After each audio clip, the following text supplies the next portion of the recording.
திட்டிய தலைவர்கள் ரசூலுல்லாஹி ஸல்லல்லாஹு அலைஹி வஸல்லம், அல்லாஹ்வே இந்த அபூ ஜஹலை உன்னிடத்திலே ஒப்படைக்கிறேன், அல்லாஹ்வே இந்த உமையாவை உன்னிடத்திலே ஒப்படைக்கிறேன், அல்லாஹ்வே இந்த ஸைபாவை உன்னிடத்திலே ஒப்படைக்கிறேன், அல்லாஹ்வே இந்த உத்பா பின் ரபீஆவை உன்னிடத்திலே ஒப்படைக்கிறேன், அல்லாஹ்வே இந்த உத்பா பின் சபியா ரைபாவுடைய சகோதரன் இவனையும் உன்னிடத்திலே ஒப்படைக்கிறேன் என்று ரசூலுல்லாஹி ஸல்லல்லாஹு அலைஹி வஸல்லம் மக்காவினுடைய புனிதமிக்க கஅபாவில் அல்லாஹ்விடத்திலே ஒப்படைத்து வயிறு எரிந்து பாதிக்கப்பட்ட மனிதனுடைய பிரார்த்தனைக்கும் அல்லாஹ்வுக்கு மத்தியில் திரையில்லை என்று ரசூலுல்லாஹி ஸல்லல்லாஹு அலைஹி வஸல்லம் அவர்கள் சொன்னார்களே, அந்த பிரார்த்தனையை அல்லாஹ்வுடைய ரசூல் செய்தார்கள். அதனுடைய விளைவு பத்ர் போர்க்களத்தில் இப்படிப்பட்ட பெருந்தலைகள் எல்லாம் பங்கு பெற்று எல்லோரும் கூண்டோடும் கூண்டடி மண்ணோடும் எல்லோரும் வேறறுக்கப்பட்டார்கள்.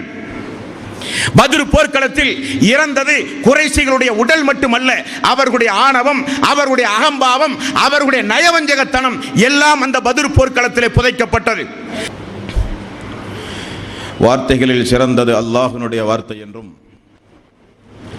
வழிகாட்டுதலில் சிறந்தது நபிகள் நாயகம் ஸல்லல்லாஹு அலைஹி வஸல்லம் அவர்களுடைய வழிகாட்டுதல் என்றும், காரியங்களில் மிக மிக கெட்டது மார்க்கங்களில் பித்அத்துகளை உண்டாக்குவது, ஒவ்வொரு பித்அத்தான காரியங்களும் வழிகேடுகள் அனைத்தும் உங்களை நரகில் கொண்டு போய் சேர்க்கும் என்று ரசூலுல்லாஹி ஸல்லல்லாஹு அலைஹி வஸல்லம் அவர்கள் தங்களுடைய ஒவ்வொரு சொற்பொழிவின் ஆரம்பத்திலும் இந்த மனித சமூகத்திற்கு நினைவுபடுத்தியதை இந்த நல்ல சந்தர்ப்பத்தில் அல்லாஹ்வினுடைய ஆலயத்தில் ஒன்று கூடியிருக்கின்ற உங்களது சிந்தனையிலும் ஆரம்பமாக அந்த நபிமொழியை நினைவுபடுத்தி என்னுடைய இந்த உரையினை துவங்குகிறேன். எல்லாம் வல்ல அல்லாஹ் ரப்பல் ஆலமீன் இணை வைத்தலை விட்டும் பித்அத்துகள், அனாச்சாரங்கள், மூட பழக்க வழக்கங்கள், சடங்கு சம்பிரதாயங்களை விட்டும் அமல்களை பாழாக்கி மறுமை நாளில் நரகத்திற்கு அழைத்து செல்லுகின்ற அனைத்து தீய எண்ணங்கள், நடவடிக்கைகளை விட்டும் நம் அனைவர்களையும் அல்லாஹ் காப்பாற்றி அல்லாஹ்வினுடைய மார்க்கத்தில் சொல்லப்பட்ட சட்டதிட்டங்களை நம்முடைய வாழ்வில் நாம் முழுமையாக பின்பற்றி மரணிக்கின்ற பொழுது உண்மை முஸ்லீமாக மரணித்து மறுமை நாளில் வெற்றி பெறுகின்ற ஒரு கூட்டத்தில் அல்லாஹ் நம் அனைவர்களையும் ஆக்கி அருள் புரிவானாக. அன்பிற்கும் பாசத்திற்கும் உரிய சகோதரர்களே, தாய்மார்களே, பெரியோர்களே, புனிதமிக்க இந்த ரமலானுடைய மாதத்தில் மனித சமூகத்திற்கு அல்லாஹு தஆலா நேர்வழியாக அனுப்பப்பட்ட திருக்குர்ஆன் இறக்கி அருளப்பட்ட மாதம் இந்த புனிதமிக்க ரமலானுடைய மாதம். அதேபோல இந்த மாதத்தில் ஒரு 313 என்றும் இன்னொரு நபிமொழியில் 317 நபர்கள் என்றும் பத்ர் போரிலே பங்கெடுத்த நபித்தோழர்களை குறித்து நாம் அறிய முற்படுகிறோம். இவர்களுக்கெல்லாம் அல்லாஹ் இந்த புனிதமிக்க ரமலானுடைய மாதத்தில் பத்ர் போரில் கலந்து கொண்ட காரணத்தினால் அவர்களுடைய முற்சென்ற பாவங்களையும் அவர்கள் மரணிக்கின்றவரை இனி செய்யவிருக்கின்ற குற்றங்குறைகளையும் அல்லாஹ் முன்னதாகவே மன்னித்தான் என்று நற்செய்தி சொல்லப்பட்ட ஒரு புனிதமிக்க ரமலானுடைய மாதத்தில் நாம் பத்ர் போர் தரும் படிப்பினை என்ற ஒரு தலைப்பின் கீழ் அந்த பத்ர் போரினுடைய வரலாற்று சம்பவத்தை நாம் அறிந்து கொள்ள கடமைப்பட்டிருக்கிறோம். இந்த தலைப்பில் ஒரு 3 அடிப்படை அம்சங்களை உள்ளடக்கி ஒரு 3 வகையான விஷயங்களை அலசி ஆராய்ந்து அதிலிருந்து நமக்கு கிடைக்கக்கூடிய பாடங்களும் படிப்பினைகளும் என்ன என்பதை இன்ஷா அல்லாஹ் நாம் அறிவோம். அன்பார்ந்த சகோதரர்களே, ஆதம் அலைஹிஸ்ஸலாத்து வஸ்ஸலாம் அவர்களிலிருந்து ஈசா அலைஹிஸ்ஸலாத்து வஸ்ஸலாம் அவர்கள் வரை அல்லாஹு தஆலா ஒவ்வொரு சமூகத்திற்கும் அவரவர்கள் பேசுகிற மொழியில் அல்லாஹ் ஒவ்வொரு இறை தூதர்களை அனுப்பியிருக்கிறான். திருக்குர்ஆனை நாம் ஆய்வு செய்து பார்க்கும் பொழுது அல்லாஹ்வால் படைக்கப்பட்ட இந்த மனிதர்கள் அல்லாஹ்வுக்கு எந்தெந்த முறைகளிலெல்லாம் இணை வைத்திருக்கிறார்கள் என்று பார்க்கும் பொழுது அல்லாஹ்வுக்கு உருவங்களை சமைத்து வைத்துக்கொண்டு அவைதான் கடவுள் என்று நம்புகின்ற மக்கள் இப்ராஹீம் அலைஹிஸ்ஸலாத்து வஸ்ஸலாம் அவருடைய காலத்திலே இருந்ததாக நாம் பார்க்கிறோம். அதே போல சுலைமான் அலைஹிஸ்ஸலாத்து வஸ்ஸலாம் அவருடைய காலத்தில் சூரியனை கடவுள் என்று வணங்கி வழிபட்டு வந்த மக்களை நாம் அல்லாஹ்வினுடைய ஆயத்தின் மூலம் பார்க்கிறோம். இப்படி திருக்குரானில் அல்லாஹுவால் படைக்கப்பட்ட உயிரற்ற பொருள்களாகிய நெருப்பை வணங்குகிற மக்கள், சூரியனை வணங்குகிற மக்கள், இன்னும் அல்லாஹுவால் படைக்கப்பட்ட எத்தனையோ பொருள்களை அல்லாஹ்வுக்கு இணையாக வணங்கி வழிபடும் பொழுது அல்லாஹ் தூதர்களை அனுப்பியிருக்கிறான். இன்னொரு புறம் அல்லாஹுவால் படைக்கப்பட்ட உயிருள்ள மனிதர்களாக திகழக்கூடிய ஜின்களை மக்கள் வழிபட்டு வந்திருக்கிறார்கள். அல்லாஹுவால் அனுப்பப்பட்ட தூதர்களையே மக்கள் வழிபட ஆரம்பித்திருக்கிறார்கள்.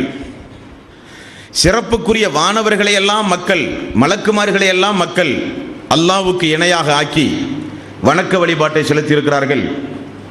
இப்படி அல்லாஹ்வுக்கு உயிருள்ள மனிதர்களையும் வானவர்களையும் அல்லாஹ்வுடைய தூதர்களையும் உயிரற்ற பொருள்களையும் மக்கள் வணங்கி அல்லாஹ்வுக்கு இணைதுணைகளை ஏற்படுத்துகிற நேரங்களிலெல்லாம் அல்லாஹு தஆலா ஒவ்வொரு தூதர்களை அனுப்பி அல்லாஹுவை அந்த மக்களுக்கு அறிமுகம் செய்து ஏகத்துவத்தின் பக்கம் அந்த தூதர்கள் மக்களை அழைத்திருக்கிறார்கள் என்பதுதான் நிதர்சனமான உண்மை. ஆனால் ரசூலுல்லாஹி ஸல்லல்லாஹு அலைஹி வஸல்லம் அவர்கள் மட்டும் எந்த சமூகத்திற்கு அனுப்பப்பட்டார்கள் என்றால், அரபி மொழி பேசுகின்ற, புனிதமிக்க கஅபாவை பராமரித்து வருகின்ற குறைசி குலைத்தார்கள், குறைசி குடும்பத்திலே இருந்து, மக்கத்து மண்ணிலிருந்து அல்லாஹு தஆலா இந்த தூதரை தேர்வு செய்திருக்கிறான். இந்த தூதரை எதிர்த்து போரிட்ட மக்கள் எல்லாம் யார்? எதற்காக வேண்டி இந்த தூதர் அந்த மக்காவில் 23 ஆண்டு காலம் நபியாக அல்லாஹ் தேர்வு செய்தான்? இந்த மக்கள் யாரை வணங்கி வழிபட்டு வந்த காரணத்தினால் அல்லாஹ் மக்காவை தேர்வு செய்து ஒரு தூதரை, அதுவும் இறுதி தூதரை அல்லாஹ் ஏன் அனுப்பினான் என்பதை இந்த வரலாற்று சம்பவம், பத்ருடைய போரினுடைய வரலாற்று சம்பவத்தை அறிவதற்கு முன்னால் முதலில் நாம் இதை அறிந்து கொள்ள வேண்டும். ரசூலுல்லாஹி ஸல்லல்லாஹு அலைஹி வஸல்லம் அவர்கள் 23 போரை தன்னுடைய வாழ்நாளில் அல்லாஹ்வுடைய தூதர் சந்தித்திருக்கிறார். அதில் குறிப்பிட்ட ஒரு சில போரை தவிர பெரும்பான்மையான போர்களில் அல்லாஹ்வுடைய ரசூல் தலைமையேற்று போயிருக்கிறார்கள். யாரை எதிர்ப்பதற்காக வேண்டிய இந்த போர்? அதிலும் குறிப்பாக இந்த பத்ரு போர் முழுக்க யாரை எதிர்த்து நடைபெற்ற போர்? இந்த பத்ரு போர் சூரியனை வணங்கி வழிபடுகிற மக்களுக்கு எதிராக நடத்தப்பட்ட போர் அல்ல. இந்த பத்ரு போர் இறைவனுடைய தூதராக அனுப்பப்பட்ட தூதர்களை வணங்கி வழிபட்டு வந்த மக்களுக்கு எதிராக நடத்தப்பட்ட போரும் அல்ல.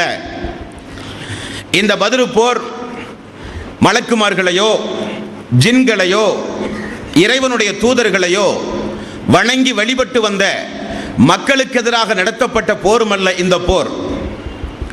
இந்த போர் யாருக்கு எதிராக நடத்தப்பட்டது என்றால், அல்லாஹுவை முழுக்க நம்பாமல் இருந்த, அல்லாஹ் என்றால் யார் என்று தெரியாமல் இருந்த அந்த மக்களுக்கு எதிராக நடத்தப்பட்ட போரா என்றால் அதுவும் அல்ல. இந்த போர் யார் யாருக்கு இடையில் நடத்தப்பட்ட போர்? அன்பார்ந்த சகோதரர்களே, உங்களுடைய சிந்தனைகளை நீங்கள் கவனமாக, உங்களுடைய சிந்தனைகளை மிக நீங்கள் கவனமாக இந்த உரையை கேட்பதற்கு நீங்கள் பயன்படுத்திக் கொள்ள வேண்டும். ஏனென்றால் நபிகள் நாயகம் ஸல்லல்லாஹு அலைஹி வஸல்லம் அவர்கள் எல்லா தூதரை போல அனுப்பப்பட்ட ஒரு தூதராக இருந்தாலும் அனுப்பப்பட்ட சமூகம் முற்றிலும் வேறான ஒரு சமூகம். அந்த சமூகத்திற்கு ரசூலுல்லாஹி ஸல்லல்லாஹு அலைஹி வஸல்லம் அல்லாஹுவை அறிமுகப்படுத்த வேண்டிய அவசியம் இல்லாத ஒரு சமூகம். அப்படியானால் ரசூலுல்லாஹி ஸல்லல்லாஹு அலைஹி வஸல்லம் அவர்கள் வேறு எதற்காக வேண்டி அனுப்பப்பட்டார்கள்? அன்பார்ந்த சகோதரர்களே, இஸ்லாமிய மார்க்கத்துடைய தலையாய கடமை தௌஹீத் என்கிற ஒரு கடமை. அஷ்ஹது அல்லா இலாஹ இல்லல்லாஹ் அஷ்ஹது அன்ன முஹம்மதர் ரசூலுல்லாஹ். வணக்கத்திற்கு தகுதியானவன் அல்லாஹ் ஒருவனை தவிர யாரும் இல்லை என்பது அந்த கலிமாவினுடைய தௌஹீதினுடைய ஆணித்தரமான ஒரு கருத்து. சூரத்துல் ஃபாத்திஹாவில் இய்யாக நஅ்புது வ இய்யாக நஸ்தஈன், உன்னையே வணங்குவோம், உன்னிடமே உதவி தேடுவோம். உன்னையும் வணங்குவோம், உன்னிடமும் உதவி தேடுவோம் என்றால் அது தௌஹீத் அல்ல, அது கலிமாவல்ல. உன்னையும் வணங்குவோம் என்றால் வேறு யாரிடத்திலும் போய் உதவி தேட நாங்கள் தயாராக இருப்போம், வேறு யாரையும் வணங்குவோம். உன்னிடமும் உதவி தேடுவோம் என்றால் உன்னிடமும் தேடுவோம், தேவை ஏற்பட்டால் உன்னால் படைக்கப்பட்ட வேறு யாரிடத்திலும் போய் தேடுவோம் என்று பொருள். ஆனால் அல்லாஹ் அப்படிப்பட்ட வாசக அமைப்பு முறையை சூரத்துல் ஃபாத்திஹாவில் அல்லாஹ் நமக்கு கற்றுத்தரவில்லை. இய்யாக நஅ்புது, உன்னையே வணங்குவோம், வேறு யாரையும் வணங்க மாட்டோம். இய்யாக நஅ்புது வ இய்யாக நஸ்தஈன், உன்னிடமே உதவி தேடுவோம், வேறு யாரிடத்திலும் உதவி தேட மாட்டோம் என்கிற கருப்பொருள் தான் இஸ்லாமிய மார்க்கத்துடைய தலையாய கடமை. இந்த கருப்பொருளிலிருந்து அல்லாஹுவை விட்டுவிட்டு வேறு யாரிடமாவது நாம் உதவி தேடினாலோ, அல்லாஹ்வுக்கு உருவங்களை சமைத்து வைத்துக் கொண்டு அதுதான் ரப்பு என நினைத்து வணக்க வழிபாடு செய்தாலோ எப்படி இஸ்லாத்தை விட்டும் நாம் வெளியேறியவர்களாக ஆவோமோ, அதே போலத்தான் அல்லாஹுவையும் வணங்கி அல்லாஹ் அல்லாதவர்களையும் வணங்கினால் இஸ்லாத்தில் இருந்து நாம் வெளியேறி விடுவோம். அல்லாஹ்வோடு சேர்த்து வேறு யாருக்கும் நாம் வணக்க வழிபாடு செலுத்தக்கூடாது. தொழுகையானாலும், நோன்பானாலும், பிரார்த்தனைகளானாலும், திக்ருகளானாலும், நேர்ச்சைகளானாலும், குர்பானானாலும், எதாக இருந்தாலும் சரி, அல்லாஹுவை பள்ளியில் வணங்குவது, பள்ளியை விட்டு வெளியே சென்று அல்லாஹ் அல்லாதவர்களையும் சேர்த்து வணங்கி, நாங்கள் அல்லாஹுவை வணங்குகிறோமே, அல்லாஹ் அல்லாதவர்களை நாங்கள் அல்லாஹ் என்றொன்றும் சொல்லவில்லையே என்றெல்லாம் வீண் வாதங்களை பேசி நாம் அல்லாஹ்வுக்கு நம்மையும் அறியாமல் இணை வைத்த நிலையில் இந்த உலகத்தில் வாழ்ந்து மரணிக்கின்ற மாபாதகமான சூழ்நிலையில் இருந்து மாறுவதற்குண்டான ஒரு அடிப்படையான ஒரு பாடத்தை போதிக்கின்ற ஒரு போர் தான் இந்த பத்ரு போர். இந்த பத்ரு போரில் எதிரிகளுடைய கோட்பாடு, அபூஜஹல், உத்பா, ஷைபா, இஸ்லாத்தினுடைய முக்கியமான எதிரிகளுடைய கோட்பாடு, அவர்கள் அல்லாஹுவை வணங்கித்தான் வந்தார்கள். அவர்கள் எல்லா நிலையிலும் வானத்தை படைத்தது, பூமியை படைத்தது, சந்திரனை படைத்தது, சூரியனை படைத்தது எல்லாம் அல்லாஹ் என்று அவர்கள் மிக தெளிவாக அல்லாஹுவை நம்பி இருந்தார்கள் என்பதற்கு அல்லாஹ் திருக்குர்ஆனில் சான்று பகர்கிறான். அல்லாஹுவை தெளிவாக நம்பிய மக்களுக்கு ஏன் அல்லாஹ் இறுதி தூதரை, ஒரு முக்கியமான தூதரை, அந்த தூதருக்கு ஒரு வேதத்தை கொடுத்து இனி தூதரும் அல்ல வேதமும் அல்ல என்று சொல்லுகின்ற ஒரு தூதரை மக்காவில் அல்லாஹ் தேர்வு செய்ய வேண்டிய அவசியம் என்னவென்றால், அந்த மக்கள் அல்லாஹுவை நம்பி இருந்தார்கள், அல்லாஹ்விடத்திலே பிரார்த்தனை செய்திருந்தார்கள், அல்லாஹுவை நம்ப வேண்டிய விதத்தில் நம்பி முழுமையாக அவர்கள் கட்டுப்பட்டு அல்லாஹ்வுக்கு இபாதத்து செய்தார்கள். ஆனால் அல்லாஹ்வோடு சேர்த்து இப்ராஹிம் நபி, இஸ்மாயில் நபி போன்ற இறை தூதர்களுடைய உருவங்களை காபாவுக்குள் கொண்டு போய் வைத்து அந்த இறை தூதர்களிடத்திலும் போய் அல்லாஹ்விடத்தில் இதை வாங்கி தாருங்கள், அல்லாஹ்வுக்கும் எனக்கும் ஒரு நெருக்கத்தை ஏற்படுத்தி தாருங்கள், அல்லாஹ்விடத்தில் எங்களுக்கு பரிந்து பேசுங்கள் என்று அவர்கள் சொன்னார்கள். ஆகவேதான் அல்லாஹு தஆலா இந்த கடவுள் கொள்கை உண்மையில் இஸ்லாத்தினுடைய கடவுள் கொள்கை அல்ல என்பதை போதிக்க அல்லாஹு தஆலா இறுதி தூதர் நபிகள் நாயகம் ஸல்லல்லாஹு அலைஹி வஸல்லம் அவர்களை அல்லாஹ் மக்காவிற்கு தேர்வு செய்து அனுப்புகிறான். அந்த மக்களுடைய கடவுள் கொள்கை பாருங்கள். இன்றைக்கு இருக்கிற ஒரு முஸ்லிம் கூட அவ்வளவு தெளிவாக சொல்ல முடியாது என்று நாம் சொல்லும் அளவுக்கு அந்த மக்களுடைய கடவுள் கொள்கை. 29வது அத்தியாயத்தின் 61வது வசனம், அல்லாஹு தஆலா நபிகள் நாயகம் ஸல்லல்லாஹு அலைஹி வஸல்லம் இடத்திலே கேட்க சொல்கிறான் அந்த மக்களை பார்த்து. நபி அந்த மக்களை பார்த்து நீங்கள் கேளுங்கள், வல இன் சஅல்தஹும் மன் ஹலக்க ஸமாவாதி வல் அர்ல, வானங்களையும் பூமியையும் படைத்தவன் யார்? கேள்வி பாருங்கள். அபூஜஹல், உத்பா, ஷைபா போன்ற குறைஷிகளிடத்தில், மக்களே வானத்தை படைத்தவன் யார்? பூமியை படைத்தவன் யார்? வஸஹர ஷம்ஸ வல் கமர, சூரியனையும் சந்திரனையும் தன் அதிகாரத்தில் வைத்திருப்பவன் யார்? அந்த மக்கள் பதில் சொன்னார்கள், லயகூலுன்னல்லாஹ், இதில் என்ன ஆச்சரியம்? அல்லாஹுதான் எல்லாவற்றையும் படைத்தான் என்று அந்த மக்கள் சொன்னார்கள் என்பதை அல்லாஹ் திருக்குர்ஆனில் சொல்கிறான். அப்ப அந்த மக்கள் வானம், பூமி, சூரியன், சந்திரன் எல்லாம் அல்லாஹுதான் படைத்தான், அவருடைய கட்டுப்பாட்டு கீழ் தான் இது இருக்கிறது, அதில் என்ன சந்தேகம், எல்லாம் அல்லாஹ்வுக்குரியது என்று அந்த மக்கள் சொன்னார்கள் என்று அல்லாஹ் சொல்கிறான். மேலும் அல்லாஹ் கேட்க சொல்கிறான். 43வது அத்தியாயம் 87வது வசனம். நபியே மேலும் கேளுங்கள், வலஇன் சஅல்தஹும் மன் ஹலக்கஹும் லயகூலுன்னல்லாஹ். உங்களை படைத்தது யார்? வானம், பூமி, சூரியன், சந்திரன் எல்லாம் படைத்தது ரப். ஓகே, உங்களை படைத்தவன் யார்? எங்களை படைத்ததும் அல்லாஹுதான் நபியே, அதில் என்ன சந்தேகம்? எங்களை படைத்ததும் அல்லாஹுதான். இனி அல்லாஹ் தொடர்ந்து இன்னும் கொஞ்சம் கேள்வியை கேட்க சொல்கிறான். 10வது அத்தியாயம் 31வது வசனம். குல்லுமன் யர்சுக்குகும் மினஸ் ஸமாஇ வல் அர்ள். வானத்திலிருந்தும் பூமியிலிருந்தும் உங்களுக்கு உணவளிப்பவன் யார்?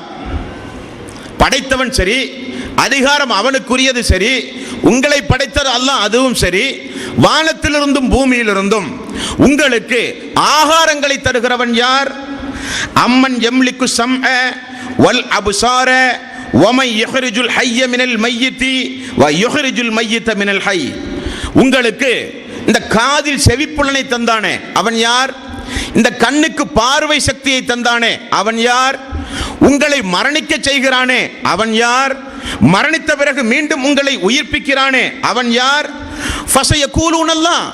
எல்லாம் அல்லாஹுதான் நபியே, அதில் என்ன சந்தேகம்? எல்லாம் அல்லாஹுதான். அந்த மக்களுடைய கடவுள் கொள்கை, அந்த மக்கள் தெளிவாக அல்லாஹுவை நம்பி இருந்ததற்கு இந்த வசனங்கள் ஏராளம் ஏராளம் ஆதாரம். இனி அல்லாஹ் அல்லாஹுவை குறித்து இன்னொரு கேள்வி கேட்க சொல்கிறான். 23வது அத்தியாயம் 84 முதல் 89 வரை உள்ள வசனம்.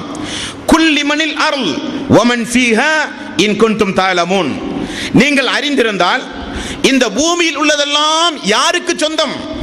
இந்த பூமியில் இருக்கின்ற அனைத்தும் யாருக்கு சொந்தம் என்று நபியே கேளுங்கள். சயகூலுனல்லாஹ். அல்லாஹுதான் என்று அந்த மக்கள் சொல்கிறார்கள். குல் மன் ரப்புஸ் ஸமாவாத்தி குல் மன் ரப்புஸ் ஸமாவாத்தி சப்இ வ ரப்புல் அர்ஸில் அலீம். வானத்திற்கும் அரசுக்கும் சொந்தக்காரன் யார்? அந்த மக்கள் சொன்னார்கள் சயகூலுனல்லாஹ், அல்லாஹுதான் என்பார்கள். குல்மன் பியதிஹி மலக்கூத்து குல்லி ஷைஇன். இனி இந்த எல்லா ஆட்சியும் அதிகாரமும் யாரிடத்தில் இருக்கிறது என்று நபியை நீங்கள் கேளுங்கள். அவர்கள் சொல்லுவார்கள் அல்லாஹ் என்று. இப்ப பாருங்கள், வானம், பூமி, சூரியன், சந்திரனுடைய அதிகாரம் அல்லாஹ்வுக்குரியது. உங்களை படைத்தது அல்லாஹ், பார்வை புலனை தந்தது அல்லாஹ், செவி புலனை தந்தது அல்லாஹ், நம்மை மரணிக்க வைப்பது அல்லாஹ், மீண்டும் உயிர்ப்பிப்பது அல்லாஹ், வானத்தில் இருந்து மழை பொழிய செய்வது அல்லாஹ், வறண்ட பூமியை செழிப்பாக்குவது அல்லாஹ். அரசுக்கு சொந்தக்காரன் அல்லாஹ்தான், வானத்திற்கு சொந்தக்காரன் அல்லாஹுதான். எல்லாம் அல்லாஹ் அல்லாஹ் என்று சொன்ன மக்களுக்கு அல்லாஹு தஆலா ஏன் தூதரை அனுப்பினான்? அனுப்ப வேண்டிய அவசியம் என்ன? திருக்குர்ஆனில் எங்காவது இப்படிப்பட்ட ஒரு சமூகத்தை நீங்கள் பார்க்க முடியுமா? ஆதம் அலைஹிஸ்ஸலாத்து வஸ்ஸலாம் அவர்களிலிருந்து ரசூலுல்லாஹி ஸல்லல்லாஹு அலைஹி வஸல்லம் அவர்கள் வரை எந்த சமூகத்தையும் இப்படி ஒரு சமூகமாக நீங்கள் பார்க்க முடியாது. காரணம், இயற்கையாகவே இப்ராஹிம் அலைஹிஸ்ஸலாத்து வஸ்ஸலாம், இஸ்மாயில் அலைஹிஸ்ஸலாத்து வஸ்ஸலாம் கட்டி உயர்த்திய புனிதமிக்க கஅபாவை ஹஜ் வலம் செய்ய ஹாஜிகள் வரும் பொழுது ஜம்ஜம் நீர் புகட்டி அவர்களை விருந்து கொடுத்து உபசரித்து கஅபாவை பராமரித்து வாய்க்கு வாய் அல்லாஹ்வின் மீது சத்தியமிட்டு ஒரு வாக்குறுதி கொடுத்தால் அந்த வாக்குறுதியை நிறைவேற்றுகிற மக்களுக்கு அல்லாஹ் ஒரு தூதரை அனுப்புகிறான். 23 போரை அந்த மக்களுக்கு எதிராக ரசூலுல்லாஹி ஸல்லல்லாஹு அலைஹி வஸல்லம் அவர்கள் நடத்துகிறார்கள். குல் யா அய்யுஹல் காஃபிரூன், ஓ காஃபிர்களே என்று அல்லாஹ் தஆலா அறைகூவல் விடுக்கிறான். எதற்காக? அல்லாஹ்வை நம்பிய மக்கள் ஏன் காஃபிரானார்கள்? பைத்துல் ஹராம், புனிதமிக்க கௌபா, அதை பராமரித்திருக்கிற மக்கள் எல்லாம் எப்படி இறை நிராகரிப்புக்கு சென்றார்கள்? ஏன் அல்லாஹ் அங்கு ஒரு தூதரை தேர்வு செய்கிறான் என்பதை நீங்கள் யோசிக்க வேண்டும். மேலும் அந்த மக்களுடைய பிரார்த்தனைகளை அல்லாஹ் சொல்கிறான் பாருங்கள். 10வது அத்தியாயம் 22வது வசனம். அந்த மக்கள் கடலிலே பயணம் செய்தால், வேகமாக காற்றடித்தால், அலைகள் வந்தால், அவர்களுக்கு ஒரு சங்கடம் ஏற்பட்டால் அந்த மக்கள் யாரை அழைத்து பிரார்த்தனை செய்வார்களாம்? லாத்து உஸாவை அழைத்தான், இப்ராஹிம் நபி இஸ்மாயில் நபியை அழைத்தான். அந்த மக்களுடைய துவா யாரை அழைத்து? அல்லாஹு தஆலா 10வது அத்தியாயத்தின் 22வது வசனத்தில் சொல்கிறான், தஅவுல்லாஹ முஹ்லிஸீன லஹுத்தீன், உள்ளபூர்வமாக இஹ்லாஸாக அவர்கள் அல்லாஹ்வை அழைத்துதான் தங்களுக்கு ஏதாவது ஒரு சிரமங்கள் ஏற்பட்டால், கஷ்டம் ஏற்பட்டால் அல்லாஹ்வை அழைத்துதான் அந்த மக்கள் பிரார்த்தனை செய்வார்கள். அல்லாஹ் சொல்கிறான். இனி இதற்கு மேல் அந்த மக்களுடைய கடவுள் கொள்கைக்கு என்ன ஆதாரம் வேண்டும் என்பார் சொல்களே. இனி அந்த மக்கள் ஹஜ்ஜுடைய காலங்களில் இஹ்ராம் கட்டினால், முஸ்லிம்களாகிய நாமும் இஹ்ராம் கட்டி தல்பியா ஓதுவோம் இல்லையா? அந்த மக்கள் இஹ்ராம் கட்டி அந்த மக்கள் ஓதுகிற தல்பியாவுடைய வாசகம் இமாம் முஸ்லிம் அவருடைய கிதாபிலே பாருங்கள், லப்பைக் அல்லாஹும்ம லப்பைக், லப்பைக் அல்லாஹும்ம லப்பைக், அல்லாஹுவே இதோ நாங்கள் வந்து விட்டோம். அல்லாஹ் தல்பியா, அபூஜஹலுடைய தல்பியா, உத்பா சைபாவுடைய தல்பியா, தூதரை எதிர்த்த மக்களுடைய தல்பியா, லப்பைக் அல்லாஹும்ம லப்பைக், லப்பைக் லா ஷரீக லக லப்பைக், அல்லாஹுவே உனக்கு இணை இல்லை, உனக்கு துணை இல்லை, நீதான் எங்களுடைய ரப், இதோ நாங்கள் வந்து விட்டோம் யா அல்லாஹ். ஆனால் ஒரே ஒரு வாசகம், ஒரே ஒரு வாசகம், லா ஷரீகன் ஹுவலக், நீ யாரை இணை ஆளனாக உனக்கு ஏற்படுத்தி கொண்டாயோ அவர்களை தவிர. அல்லாஹ் அப்படி எங்காவது தனக்கு ஒரு இணையாளனை ஏற்படுத்தி கொண்டானா? கிறிஸ்தவ சமூகத்தில் இருப்பதை போல கர்த்தரை நெருங்க ஈசாவைத்தான் நீங்கள் வழிபட வேண்டும், ஈசாவின் மூலம்தான் கர்த்தரை நெருங்க முடியும் என்பதைப் போல இந்த இஸ்லாமிய மார்க்கத்தில் ரசூலுல்லாஹி ஸல்லல்லாஹு அலைஹி வஸல்லம் அல்லாஹுவை குறித்து நமக்கு, அல்லாஹ்வுக்கு விசேஷமானவர்கள் இந்த பூமியில் உண்டு, அல்லாஹ்வுக்கு அவதார சின்னங்கள் உண்டு, அவர்களின் மூலம்தான் அல்லாஹுவை நெருங்க முடியும் என்று அல்லாஹு தஆலா தனக்கு இணையாளராக இந்த உலகத்தில் அல்லாஹ் யாரையாவது ஏற்பாடு செய்து வைத்திருக்கிறானா? இல்லை. ஆனால் அந்த மக்கள் அல்லாஹுவே நீதான், எல்லா ஆட்சியும் அதிகாரம் உன்னிடத்தில் தான், எங்களுடைய பிரார்த்தனை உன்னிடத்தில், ஆனால் உனக்கென்று இணையாளர்கள் உண்டு, அவர்களின் மூலம்தான் உன்னை நெருங்க முடியும் என நினைத்தார்கள் அந்த மக்கள். ஆகவே அல்லாஹ் அங்கே ஒரு தூதரை அனுப்பினான். இந்த எண்ணத்தை தகர்த்தெறிய அல்லாஹ் ஒரு தூதரை அனுப்பினான். இந்த எண்ணம் இஸ்லாமிய எண்ணம் கிடையாது. ஆகவே அல்லாஹ் தூதரை அனுப்புகிறான். இஸ்லாத்தை பொறுத்தவரையில் குல் யா இபாதியல்லதீன அஸ்ரஃபு அலா அன்ஃபுஸிஹிம் லா தக்னது மிர் ரஹ்மத்தில்லாஹ், தங்களுக்கு தாங்களே அநியாயம் செய்து கொண்ட என்னுடைய அடியார்களே, என்னிடத்தில் நீங்கள் பாவ மன்னிப்பு கேளுங்கள், உங்களை மன்னிக்க நான் தயாராக இருக்கிறேன், என்னுடைய அருளின் மீது நீங்கள் அவநம்பிக்கை கொள்ளாதீர்கள் என்று அல்லாஹ் பகிரங்கமாக பாவிகளை அழைக்கின்ற மார்க்கம் இந்த இஸ்லாம். இந்த இஸ்லாத்தில் அல்லாஹ்வுக்கு இணையாளர்கள் என்று இந்த துனியாவில் யாருமே கிடையாது. ஏன்? அல்லாஹ்வுக்கு மிக மிக நெருக்கமானவர்கள் யார்? நபிமார்கள். நபிமார்களை விட்டால் இனி சிறந்தவர்கள் யாருமே கிடையாது. யாராவது ரசூலுல்லாஹி ஸல்லல்லாஹு அலைஹி வஸல்லம் உயிரோடு இருக்கும் பொழுது அல்லாஹ்வுடைய ரசூலிடத்தில், யா ரசூலல்லாஹ் நீங்கள் தான் என்னுடைய பாவங்களை மன்னிக்க வேண்டும் என்று யாராவது ஒரு பிரார்த்தனை செய்தார்களா? ரசூலுல்லாஹி ஸல்லல்லாஹு அலைஹி வஸல்லம் உயிரோடு இருக்கிற காலத்தில் அல்லாஹ்வுடைய ரசூலே நீங்கள் தான் நரகத்தில் இருந்து எங்களை காப்பாற்ற வேண்டும் என்று யாராவது பாவ மன்னிப்பு தேடினார்களா? எல்லோரும் அல்லாஹ்வுடைய ரசூல் உட்பட தொழுகை முடிந்தால் ரப்பில் ஃபிர்லி, ரப்பில் ஃபிர்லி, அல்லாஹுவே எங்களுடைய பாவங்களை மன்னிப்பாயாக, அல்லாஹுவே எங்களுடைய பாவங்களை மன்னிப்பாயாக என்று நேரடியாக அல்லாஹ்வுக்கும் அடியாருக்கும் மத்தியில் நெருக்கத்தை உண்டாக்க வந்த தூதர் தான் நபிகள் நாயகம் ஸல்லல்லாஹு அலைஹி வஸல்லம் அவர்கள். ஆனால் அந்த மக்கள் அல்லாஹுவை நேரடியாக வணங்கி வழிபடுவதற்கு பகரமாக இப்ராஹிம் நபி, இஸ்மாயில் நபி போன்ற இறை தூதர்களை அல்லாஹ்வுடைய நண்பன் என்று அல்லாஹ் சொல்லுகிறானே, அந்த இப்ராஹிம் நபியை, பூமியை, இந்த பூமியில் புனிதமிக்க காபாவை கட்டி உயர்த்தி அல்லாஹ்விடத்திலே பிரார்த்தனை செய்தாரே, அவரோடு சேர்ந்த இஸ்மாயில் நபி, அவருக்கும் உருவச் சிலைகளை உண்டாக்கி அவர்கள் சொன்ன வாசகம் ஒரே வாசகம்தான். அதையும் அல்லாஹ் திருக்குரானில் பதிவு செய்கிறான். ஹாஉலாஇ சுஃபஹாஉனா இன்தல்லாஹ், அல்லாஹ்விடத்தில் எங்களுக்கு பரிந்து பேசுவார்கள் இந்த இப்ராஹிம் நபி, இஸ்மாயில் நபி. மா நஅபுதுஹும் இல்லா லியுகர்ரிபூனா இலல்லாஹி ஸுல்ஃபா, அல்லாஹ்விடத்தில் எங்களுக்கு ஒரு நெருக்கத்தை ஏற்படுத்தி தருவார்கள். இதைத்தான் சொன்னார்கள், இதைத்தான் சொன்னார்கள். இந்த நம்பிக்கை இஸ்லாமிய நம்பிக்கை அல்ல. இந்த நம்பிக்கை தௌஹீத் என்கிற நம்பிக்கை அல்ல. இந்த நம்பிக்கை இருக்கிற காரணத்தினால்தான் அல்லாஹு தாலா அல்லாஹுவை புரிய வேண்டிய விதத்தில் அந்த மக்கள் புரியாமல் வாழ்கிற காரணத்தினால் அல்லாஹ் தூதரை அனுப்பினான். புரிய வைக்கவல்ல, புரிய வைக்க வேண்டிய விதத்தில் புரிய வைக்க. எல்லாம் அல்லாஹுவை நம்பி இருந்தார்கள். சிறிய ஒரு உதாரணம், ஹுதைபியா உடன்படிக்கை. குறைஷியிலிருந்து ஒரு தூதர் வந்தார். ரசூலுல்லாஹி ஸல்லல்லாஹு அலைஹி வஸல்லம் அவர்கள் எழுதுகிறார்கள், உடன்படிக்கை எழுதுகிற பொழுது பிஸ்மில்லாஹிர் ரஹ்மானிர் ரஹீம் உடன்படிக்கை எழுத போகிறார்கள். குறைஷி வந்தவன் என்ன சொன்னான்? அது என்ன ரஹ்மானிர் ரஹீம்? இதெல்லாம் அல்லாஹ்வை குறித்து நாங்கள் கேள்விப்படாத பெயர். பிஸ்மிக் அல்லாஹும்ம, அல்லாஹ்வின் பெயரால் எழுதுகிறேன், அவ்வளவுதான். அதெல்லாம் பிஸ்மில்லாஹிர் ரஹ்மானிர் ரஹீம், ரஹ்மான் ரஹீம் நாங்கள் கேள்விப்படாத பெயர். பிஸ்மிக் அல்லாஹும்ம, அல்லாஹ்வின் பெயரால் எழுதுகிறேன் என்று எழுதுங்கள் நபியே. அல்லாஹ்வை நம்பி இருந்தார்கள் அந்த மக்கள். ரசூலுல்லாஹி ஸல்லல்லாஹு அலைஹி வஸல்லம் தந்தை அப்துல்லா அல்லாஹ்வின் அடிமை என்று தனக்கு பெயர் வைத்திருந்தார். அல்லாஹ்வுடைய ரசூல் பிறப்பதற்கு முன்னதாகவே ஆபிரகாம் படைகளை திரட்டி மக்காவை கைப்பற்றுவதற்காக மினாவுக்கும் முஸ்தலிபாவுக்கும் இடையில் வந்து யானை படையோடு வந்து அமர்கிறான். அபூ ஜஹல், உத்பா, ஷைபா போன்ற எல்லா வன் காஃபிர்களும் மக்களுக்கு என்ன அறிவிப்பு செய்தார்கள்? அல்லாஹ் இந்த கஅபாவை நிச்சயம் பாதுகாப்பான், நாம் நம்மை பாதுகாப்போம். ஆகவே உயர்வான மலைக்கு மேல் ஏறி நின்று கொண்டு நம்மை நாம் காப்பாற்றுவோம். அல்லாஹ் இந்த புனிதமிக்க கஅபாவை காப்பாற்றுவான். அல்லாஹ் மீது நம்பிக்கை. அப்துல் முத்தலிஃபுடைய ஒட்டகத்தை எல்லாம் ஆபிரகாம் ஓட்டிச் சென்றான்.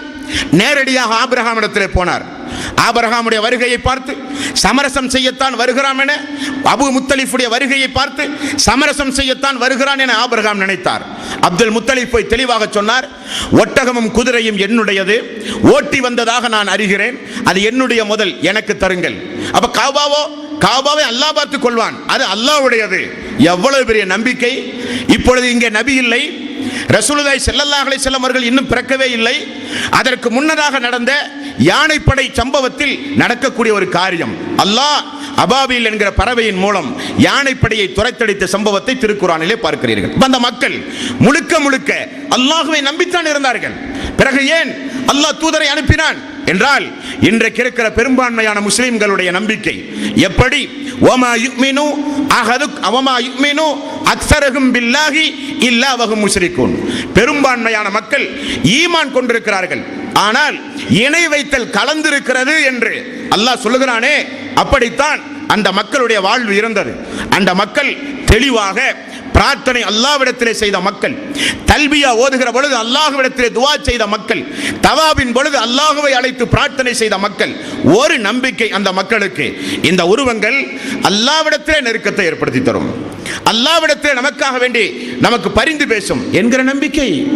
இந்த நம்பிக்கைக்குரிய மக்களை எதிர்த்து ரசூலுல்லாஹி ஸல்லல்லாஹு அலைஹி வஸல்லம் அவர்கள் போர். இந்த நம்பிக்கைக்குரிய மக்கள் அம்மாரை அடிக்கிறார்கள். இந்த நம்பிக்கைக்குரிய மக்கள் சுமையா, யாசிர் படுகொலை செய்கிறார்கள். இந்த நம்பிக்கைக்குரிய மக்களை எதிர்த்து ரசூலுல்லாஹி ஸல்லல்லாஹு அலைஹி வஸல்லம் 23 ஆண்டு காலம் போராட்டம் நிகழ்த்தினார்கள். அன்பார்ந்த சோர்களே, ஆக பத்ர் போர் என்றவுடன் ஏதோ ஒரு இறை நிராகரிப்பாளருக்கும் அல்லாஹ்வுடைய எதிரிகளாக திகழ்ந்த அல்லாஹ்வை பற்றியே அறியாத மக்களுக்கும் அல்லாஹ்வை அறிமுகம் செய்ய வந்த மக்களுக்கும் நடந்த போர் என்று நினைக்காதீர்கள். பத்ர் போரில் ஒரு புறம் நாளை காலை போர் நடக்கப் போகிறது, ஒரு புறம் அபூ ஜஹல் அல்லாஹ்விடத்திலே செய்த துஆவை பாருங்கள். ரசூலுல்லாஹி ஸல்லல்லாஹு அலைஹி வஸல்லம் அவர்களும் அல்லாஹ்விடத்திலே செய்த துஆ, இருவருடைய துஆவையும் அல்லாஹ் அங்கீகரித்து இருவருக்கும் அல்லாஹ் பதில் சொன்ன அத்தியாயம் சூரத்துல் அன்ஃபால் 8வது அத்தியாயம். 8வது அத்தியாயத்தின் 1 முதல் 50 வரை உள்ள வசனங்களும் பத்ர் போரில் நடந்த பல்வேறு சம்பவங்களை அல்லாஹ் ரப்பல் ஆலமீன் நினைவுபடுத்துகிற சம்பவம். ஆக முதலில் நீங்கள் தெரிந்து கொள்ள வேண்டியது, பத்ர் போர் சூரியனை வணங்குகிற மக்களுக்கு எதிராக அல்ல. பத்ர் போர் சந்திரனையோ அல்லாஹ்வால் படைக்கப்பட்ட இன்னபிற பொருள்களையோ வணங்கிய மக்களுக்கு எதிராக நடத்தப்பட்ட போர் அல்ல. பத்ர் போர் இறைவனால் அனுப்பப்பட்ட தூதர்களை பின்பற்றி வணங்கி வழிபட்டு வந்த மக்களுக்கு எதிராக நடத்தப்பட்ட போர் அல்ல. பத்ர் போர் மலக்குகளை வணங்கி வழிபட்டு வந்த மக்களுக்கு எதிராக நடத்தப்பட்ட போர் அல்ல.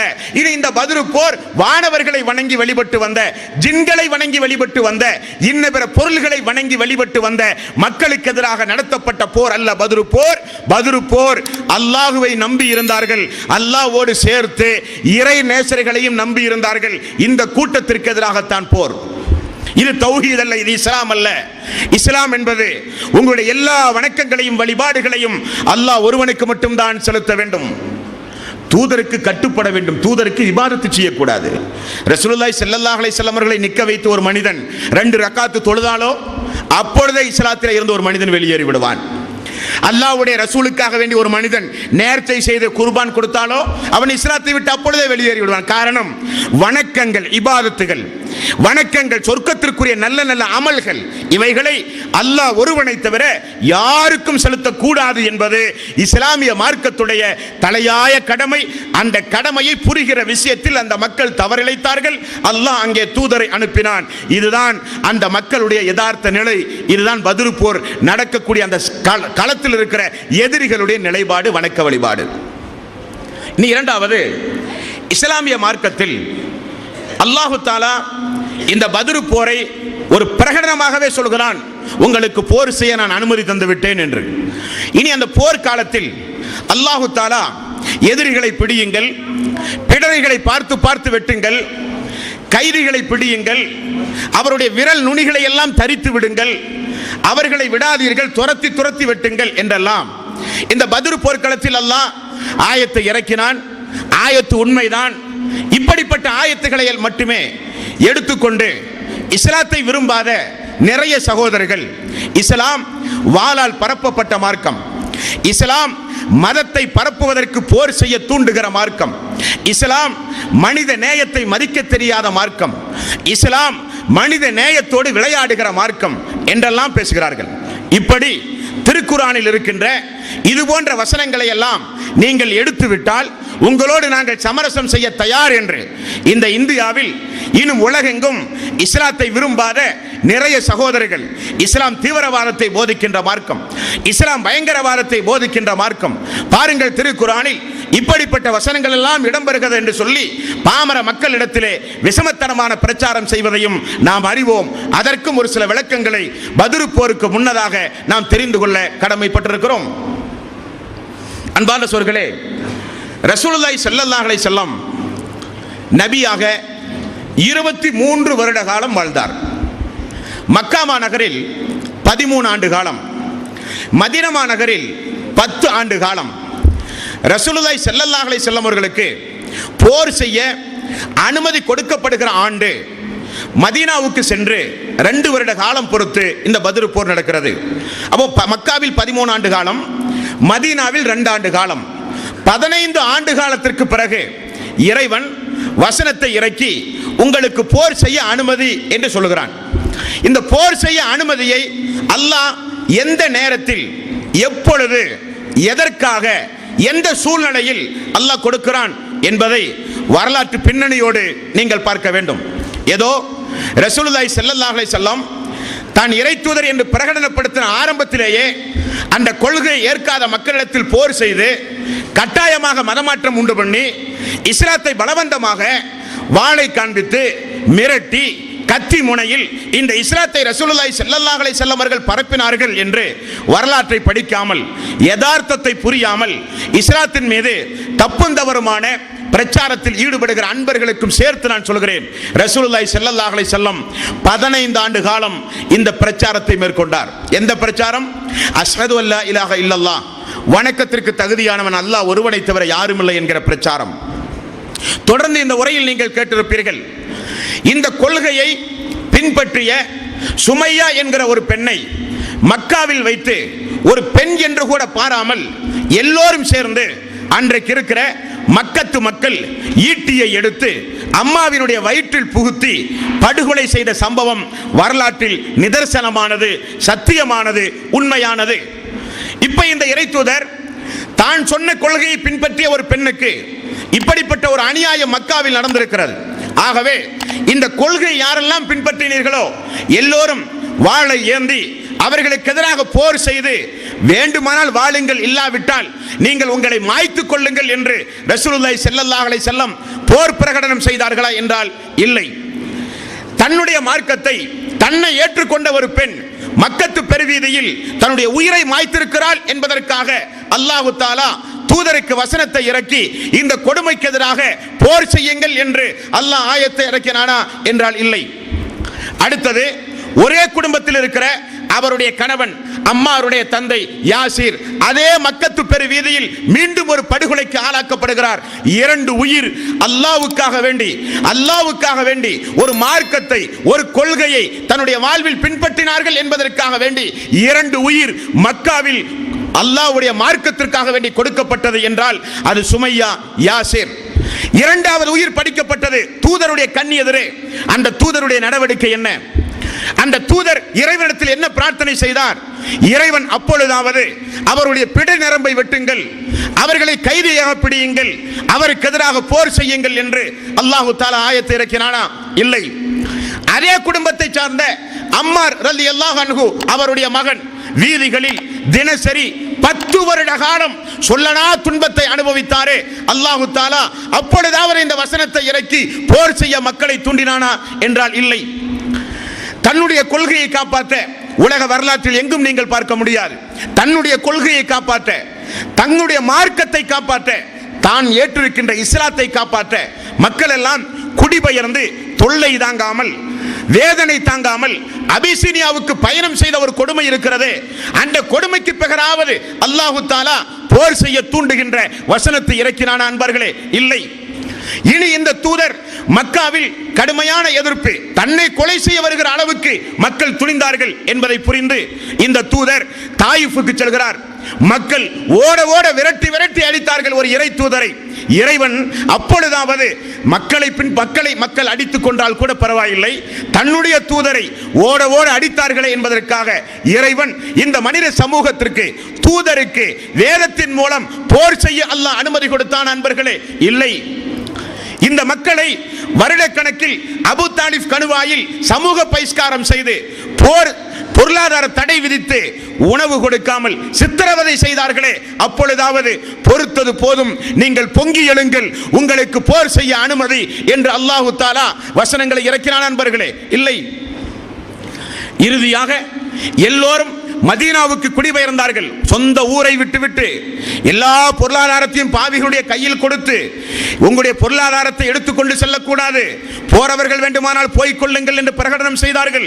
எல்லோரும் சம்பாதித்த சொத்துக்கள், வீடு, சொந்த மண்ணு எல்லாவற்றையும் விட்டுவிட்டு மதீனாவுக்கு ஹிஜ்ரத் செய்தார்களே, அப்பொழுதாவது அல்லாஹு தஆலா மதீனாவிலே இருந்து படைகளை திரட்டி மீண்டும் மக்காவுக்கு வந்து போர் செய்ய வேண்டும், நீங்கள் போர் உங்களுக்கு அனுமதி என்று அல்லாஹு தஆலா எங்காவது வசனங்களை இருக்கிறான் அன்பார்ந்த சோர்களே? அபிசீனியாவுக்கு சென்ற மக்களை இங்கிருந்து புறப்பட்டு போய் குழப்பங்கள் செய்து அங்கேயும் நிம்மதியாக வாழ விடாத அளவுக்கு விஷமத்தனத்தில் ஈடுபட்டார்களே, அப்பொழுது அல்லாஹு தஆலா இந்த வசனத்தை இறக்கினானா? அவர்களை பார்த்த இடங்களில் எல்லாம் வெட்டுங்கள் என்று. அப்பொழுதும் அல்லாஹ் ரப்பல் ஆலமீன் இறக்கவில்லை. அல்லாஹு தஆலா அவனுடைய அருள்மறையாம் திருமறை குர்ஆனில் அப்பொழுதெல்லாம் அந்த மக்களுடைய எண்ணத்தை, அந்த மக்கள் எப்படிப்பட்ட எண்ணம் உடையவர்கள் என்பதை, அல்லாஹு தஆலா எப்படிப்பட்ட கொடூர மனம் படைத்தவர்கள் என்பதை அல்லாஹ் 2வது அத்தியாயம் 217வது வசனத்தில் அல்லாஹு தஆலா சொல்கிறான். வலா யஸாலூன யுகாத்திலூனக்கும் ஹத்தா யருத்தூக்கும் அன் தீனிக்கும் இன் இஸ்ததாஊ. தோழர்களே, நீங்கள் ஒன்றை தெரிந்து கொள்ளுங்கள்.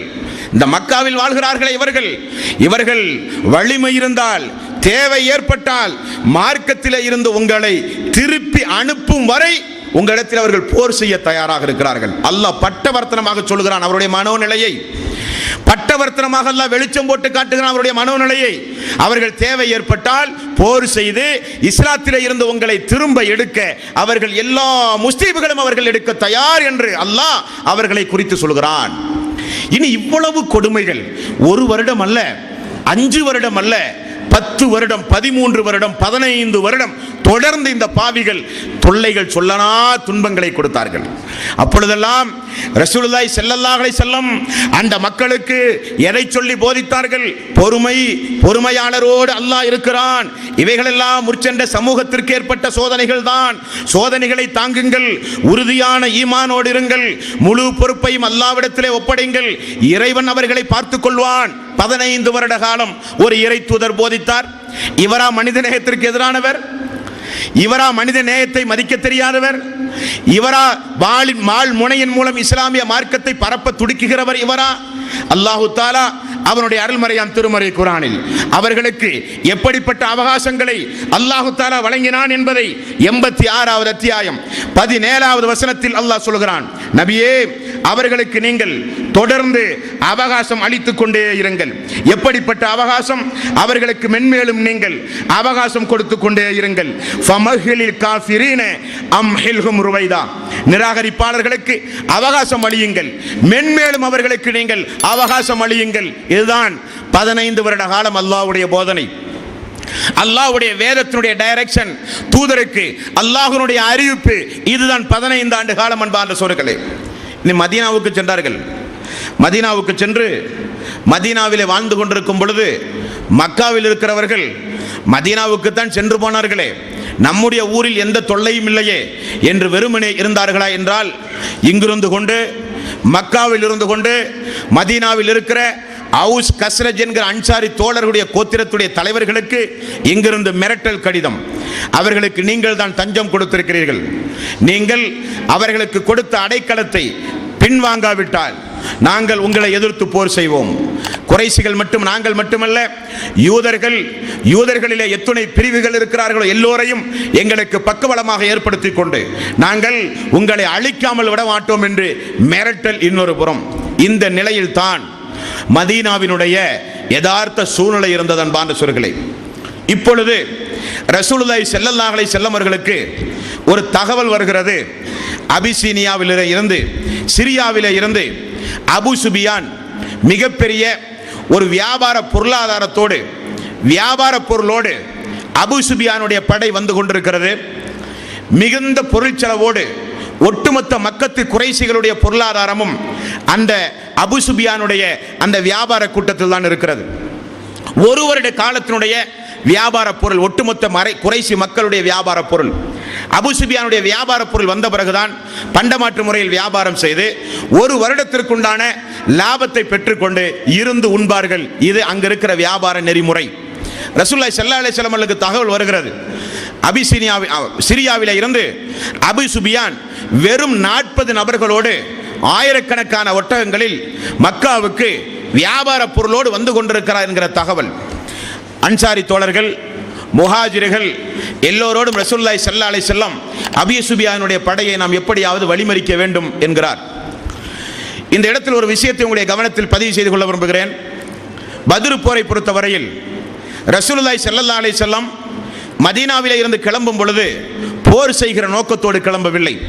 ஆகவேதான் வருகிறவர்கள் வாருங்கள் என்கிற ஒரு அறிவிப்பை மதீனாவிலே செய்திருந்தார். ஆகவே ரசூலுல்லாஹி ஸல்லல்லாஹு அலைஹி வஸல்லம் அபூ சுஃபியானுடைய படையை குறுக்கிட்டு வியாபார பொருளை தடுத்து நிறுத்தி அதை ரசூலுல்லாஹி ஸல்லல்லாஹு அலைஹி வஸல்லம் கையகப்படுத்தத்தானே செல்கிறார் என்பதற்காக மதீனாவில் பாதி பேர் தங்கியிருந்தார்கள். இதை செய்யத்தானே போகிறோம் என்று ஆயுதம் இல்லை, வாகனம் இல்லை, வெறும் 313 சஹாபாக்களை மட்டும் அழைத்துக் கொண்டு அந்த பயண கூட்டத்தை எதிர்கொள்வதற்காக வேண்டி ரசூலுல்லாஹி ஸல்லல்லாஹு அலைஹி வஸல்லம் அவர்கள் செல்கிறார். அபூ சுஃபியான், மக்காவிலே இருந்து மக்கள் துரத்தி அடிக்கப்பட்ட மக்கள் மதீனாவில் இருக்கிறார்கள். நாம் அந்த வழியாகத்தான் மக்காவுக்கு செல்ல வேண்டும். ஆகவே நம்முடைய பயணத்தை திட்டமிட்டு மிக ஜாக்கிரதையாக அமைக்க வேண்டும் என அபூ சுஃபியானும் திட்டங்கள் பல தீட்டி அவரும் மிக ஜாக்கிரதையாக பயணத்தை தொடர்ந்து வந்து கொண்டிருக்கிறார். இப்பொழுது அபூ சுஃபியான் வழியில் வருகிற ஒரு வயோதிகரை பார்த்து இந்த இடத்தில் யாராவது நடமாடினார்களா என்று ஒரு கேள்வி கேட்கிறார். அப்பொழுது அந்த மனிதர் சொல்கிறார், அப்படி ஒன்றும் பெரிதாக யாரும் இல்லை, ஆனால் 2 மனிதர்கள் இந்த கிணற்றுக்கு அருகில் வந்து ஒட்டகத்திற்கு தண்ணீர் அருந்த கொடுத்து அவர்களும் தண்ணீர் எடுத்து சென்றார்கள் என்ற ஒரு தகவலை கொடுக்கிறார்கள். அபூ சுஃபியான் நேரடியாக அந்த கிணற்றுக்கு அருகிலே போய் பார்க்கிறார். ஒட்டகத்துடைய சாணம் கிடக்கிறது. அந்த சாணத்தை உடைத்து பார்த்தால் பெரிய பெரிய பேரித்தம்பள கொட்டை. இது நிச்சயம் மதீனாவினுடைய பேரிச்சம்பளம் தான். ஆகவே மதீனா மக்கள் நம்மை உளவு பார்க்கிறார்கள் என்பதை உணர்ந்து உடனடியாக தன்னோடு இருக்கிற 40 நபரில் ஒரு நபரை தேர்வு செய்து மக்காவுக்கு குறைசிகளுக்கு உடனடியாக தகவல் அனுப்புகிறார், உங்களுடைய பொருளாதாரத்தை பாதுகாக்க படை திரட்டு வாருங்கள் என்று. இதற்கிடையில் அபூ சுஃபியான் வழக்கமாக செல்கிற பாதையை தாண்டி வேறு பாதை வழியாக செல்கிறார். ரசூலுல்லாஹி ஸல்லல்லாஹு அலைஹி வஸல்லம் அவர்களோ சஹாபாக்களோ அவரை பிடிக்க முடியவில்லை. மாற்று பாதையோடு மக்காவுக்கு செல்வதற்கு முன்னதாக மக்காவில் கிடைத்த செய்தி, நம்முடைய வணிகப் பொருளை முஹம்மது ஸல்லல்லாஹு அலைஹி வஸல்லம் அவர்களும் அவர்களோடு இருக்கிற தோழர்களும் வழிமறித்து விட்டார்கள் என்கிற செய்தி அவர்களுக்கு ஆரம்ப செய்தியாக கிடைத்தது. உடனே எல்லோரும் சேர்ந்து ஒரு ஆலோசனை நடத்தினார்கள். உண்பதற்கு உணவில்லாமல், உடுப்பதற்கு உடை இல்லாமல் இங்கிருந்து துரத்தி அடிக்கப்பட்ட இந்த மக்களுக்கு இவ்வளவு பெரிய வீரமா? நிச்சயம் நாம் அவர்களுக்கு ஒரு பாடம் புகட்ட வேண்டும் என்று சொல்லி அபூஜஹலுடைய தலைமையில் 1300 நபர்கள் ஒன்று கூடுகிறார்கள். எல்லோரும் கட்டாயம் உங்களுடைய செல்வங்களில் இருந்து இந்த தாக்குதல் நடத்த உபகாரம் செய்ய வேண்டும் என்று படைகளை திரட்டி கொண்டிருக்கிறான் அபூஜஹல். எந்த அளவுக்கு என்றால், யாராவது வர முடியாவிட்டால் உங்களுக்கு பகரமாக ஒவ்வொரு நபர்களை நீங்கள் தந்தே ஆக வேண்டும் என்கிறான். அபூ லஹப் ரசூலுல்லாஹி ஸல்லல்லாஹு அலைஹி வஸல்லம் அவர்களை வளர்த்தி ஆளாக்கியவர், அல்லாஹ்வுடைய தூதரின் மீது மண்ணை வாரி வீசியவர். அவர் என்னால் வர முடியாது, 4000 திரகம் எனக்கு இவர் கடன் தர வேண்டும், கடனை தள்ளுபடி செய்கிறேன், இவரை அழைத்துக் கொள்ளுங்கள் என்று சொல்லி ஒவ்வொரு குடும்பத்தாரும் கட்டாயம் உங்களுடைய பொருளாதாரத்தை நீங்கள் பாதுகாக்க வந்தாக வேண்டும் என படை திரட்டுகிறான். ரசூலுல்லாஹி ஸல்லல்லாஹு அலைஹி வஸல்லம் அந்த பொருளாதாரத்தை எதிர்கொள்ள ஏன் தயாரானார்கள் என்றால், நம்முடைய பொருளாதாரம் மக்காவில இருந்து துரத்தும் பொழுது நாம் சம்பாதித்த சொத்துக்களை எல்லாம் மக்காவில் தான் விட்டு வந்தோம். அந்த சொத்துக்களை எல்லாம் எடுத்துதான் இவர்கள் வியாபாரத்திற்கே கொடுத்து அனுப்பியிருக்கிறார்கள். நம்முடைய பொருளாதாரத்தை வழிமறிப்பதில் தவறல்ல என்பதை உணர்ந்துதான் ரசூலுல்லாஹி ஸல்லல்லாஹு அலைஹி வஸல்லம் அபூ சுபியானுடைய படை எதிர்கொள்ள போனார். அவர் மாற்றுப்பாதையோடு மக்காவை சந்திக்கிற நேரத்தில் உடனடியாக மீண்டும் ஒரு தகவல் கொடுக்கிறார். நான் பத்திரமாக வந்து சேர்ந்து விட்டேன், படைகளை திரட்டி வர வேண்டாம் என்று அபூ சுபியான் தடுக்கிறார். இந்த நேரத்தில் அபூஜஹல் அல்ல, திரட்டியது திரண்டதுதான். நாம் பத்ருக்கு செல்லுவோம், 3 நாள் அங்கே தங்குவோம், அடிமை பெண்களை பாடச் சொல்லுவோம், ஒட்டகங்களை அறுப்போம், மதுபானங்களை அருந்துவோம், 3 நாள் அங்கே தங்கி நாம் எதற்கும் தயாரானவர்கள் என்பதை அரபு தீபகற்பத்தில் இருக்கிற முஸ்லிம்களுடைய உள்ளத்தில் ஒரு அச்சத்தை ஏற்படுத்த வேண்டும் என்பதற்காக திமிராக பேசி எல்லோரையும் கண்டிப்பாக கட்டாயமாக எல்லோரையும் கிளப்புகிறான். அங்க இருக்கிற மக்கள் எல்லாம் சொல்கிறார்கள், வியாபார பொருள் தான் வந்தது, வியாபார பொருளை பாதுகாக்கத்தானே படை திரட்டினாய், அபூ சுபியான் நல்லபடியாக வந்து சேர்ந்ததாக தகவல் வந்து கொண்டிருக்கிறது, பிறகு எதற்கு என்று சொல்லி 1300 பேர் இருந்த அந்த படையில் 300 பேர் திரும்ப வந்து விட்டார்கள். 1000 பேரோடு வீரவசனங்கள் பேசி பத்ருக்கு சென்று விட்டான்.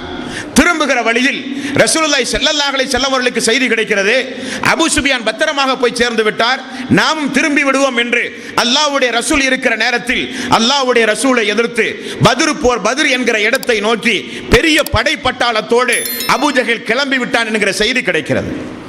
மதீனாவிலிருந்து ரசூலுல்லாஹ் கிளம்பி விட்டார். அபூ சுபியானை கைப்பற்ற, அபூ சுபியானுடைய பொருளாதாரத்தை வழிமறிப்பதற்காக அபூ சுபியான் தப்பித்து மக்காவுக்கு சென்று விடுகிறார்.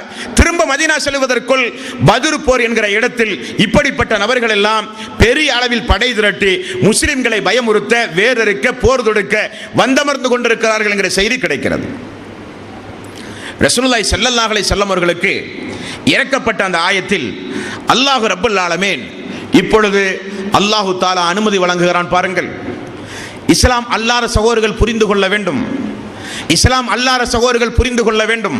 இந்த மக்கள் யார், என்ன குற்றம் செய்தார்கள், யாருடைய உரிமையாவது இந்த மக்கள் பறித்தார்களா, யாரையாவது இந்த மக்கள் மானபங்கப்படுத்தினார்களா, இந்த மக்கள் உள்நாட்டிலே ஏதாவது புரட்சி செய்தார்களா, இந்த மக்கள் யாருடைய சொத்துக்களையாவது சூறையாடினார்களா, இந்த மக்கள் தந்த கொள்கை ஏற்றி ஆக வேண்டும் என்று யாரையாவது நிர்பந்தப்படுத்தி உயிர் சேதத்தை உண்டாக்கினார்களா, யாருடைய உடம்பில் இருந்தாவது ரத்தம் சிந்திய மக்களா இந்த மக்கள்? ஒன்றும் அல்ல. ஆனால் 450 கிலோமீட்டர் தொலைவில் இருக்கிற மதீனாவை நோக்கி சற்றேறக்குறைய 300 கிலோமீட்டர் தொடர்ந்து விட்டான் அபூஜஹல் படை பட்டாளத்தோடு. இந்த நேரத்தில் அல்லாஹ் ரப்பல் ஆலமீன் தன்னுடைய தூதருக்கு அனுமதி கொடுக்கிறான். 22வது அத்தியாயத்தின் 39வது வசனம் அல்லாஹ் சொல்கிறான், உதின லில்லதீன யுகாத்தலூன ஃபி அன்னஹும் ஸுலிமு, நீங்கள் அநியாயம் செய்யப்பட்டிருக்கின்ற ஒரே காரணத்தினால், நீங்கள் எல்லாம் பாதிக்கப்பட்ட மக்களாக இருக்கிற காரணத்தினால் அல்லாஹ் இப்பொழுது உங்களுக்கு அவர்களை எதிர்த்து போரிடுவதற்கு அல்லாஹ் உங்களுக்கு அனுமதி தருகிறான். வ இன்னல்லாஹ அலா நஸ்ரிஹிம் லகதீர், நிச்சயம் அல்லாஹ் உங்களுக்கு உதவி செய்யக்கூடியவனாக இருக்கிறான். போர் செய்ய அனுமதி. 15 வருட காலத்திற்கு பிறகு மூர்க்கத்தனமாக தூதரையும் தூதரை பின்பற்றிய மக்களையும் தாக்குவதற்காக படை பட்டாளத்தோடு பத்ர் என்கிற இடம் வரை நெருங்கி விட்டால் ஊருக்குள் புகுந்து அடிக்கிற ஒரு நிலை வருகிற பொழுது ஒரு நாட்டினுடைய ஒரு அரசர் ஒரு நாட்டினுடைய ஜனாதிபதி தன்னுடைய நாட்டு மக்களை காப்பாற்றுவது அவருடைய கடமை. அவருடைய கொள்கை ஏற்ற மக்களையாவது குறைந்தபட்சம் காப்பாற்றுவது அவருடைய கடமை. அல்லாஹ் அனுமதி கொடுக்கிறான், உங்களுக்கு இதோ அனுமதி, எதிர்த்து போர் செய்யுங்கள். காரணம், எப்படிப்பட்ட அநீதி நீங்கள் இழைக்கப்பட்டீர்கள் என்றால், அல்லதீன உஹரிஜு மின் தியாரிஹிம் பிகைரி ஹக்கின் இல்லா ஐயக்கூலு ரப்புனல்லாஹ், நீங்கள் எதற்காக வேண்டி ஊரை விட்டு துரத்தப்பட்டீர்கள் என்றால், எதற்காக வேண்டி ஊடு விட்டு நீங்கள் துரத்தப்பட்டீர்கள் என்றால் அல்லாஹ் ஒருவன் தான் என்று நீங்கள் சொன்னதை தவிர நீங்கள் எந்த குற்றம் செய்யாத மக்கள் என்று அல்லாஹ் அவர்களுடைய நன்னடத்தையை, அவர்களுடைய பொறுமையை அல்லாஹு தஆலா பார்த்து போர் செய்ய உங்களுக்கு அனுமதி என்கிறான். 8வது அத்தியாயம் 8வது வசனம். இந்த வசனத்தில் அல்லாஹு தஆலா அந்த மக்களுக்கு போர் செய்ய அனுமதி கொடுப்பதோடு அந்த மக்களை பார்த்து அல்லாஹு தஆலா பயன்படுத்துகிற ஒரு வாசகம் கூட உண்டு. அல்லாஹ் எதை விரும்புகிறான் தெரியுமா? இனி உங்களிடத்தில் இதுவரை பொறுமை, இதுவரை அல்லாஹ் பார்த்துக் கொள்வான், அல்லாஹ்விடத்தில் எல்லாம் நீங்கள் ஒப்படைத்தீர்கள், எல்லாம் உண்மைதான்.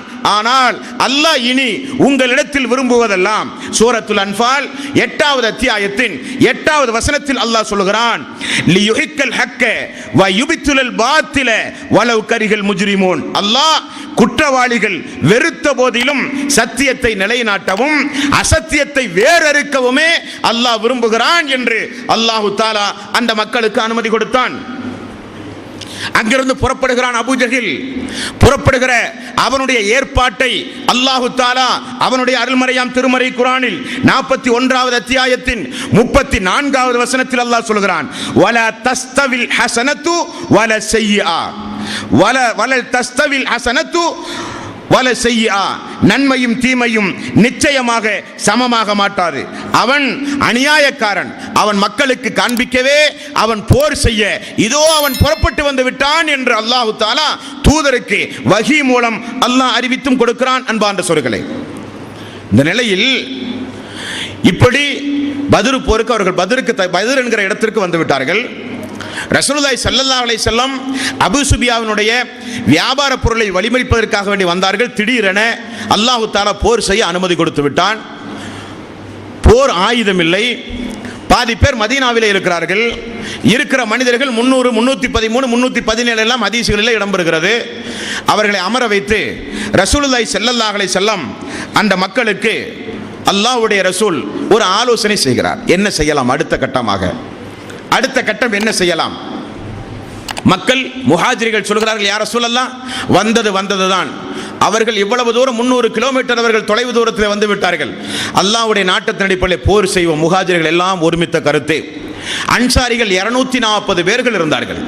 முஹாஜிர்கள் வெறும் 660 அல்லது 65 நபர்கள் தான் முஹாஜிர்கள் இருந்தார்கள். ஏதாவது உயிர் சேதம் ஏற்பட்டால் அன்சாரிகளுக்கு அதிகமான பாதிப்பு.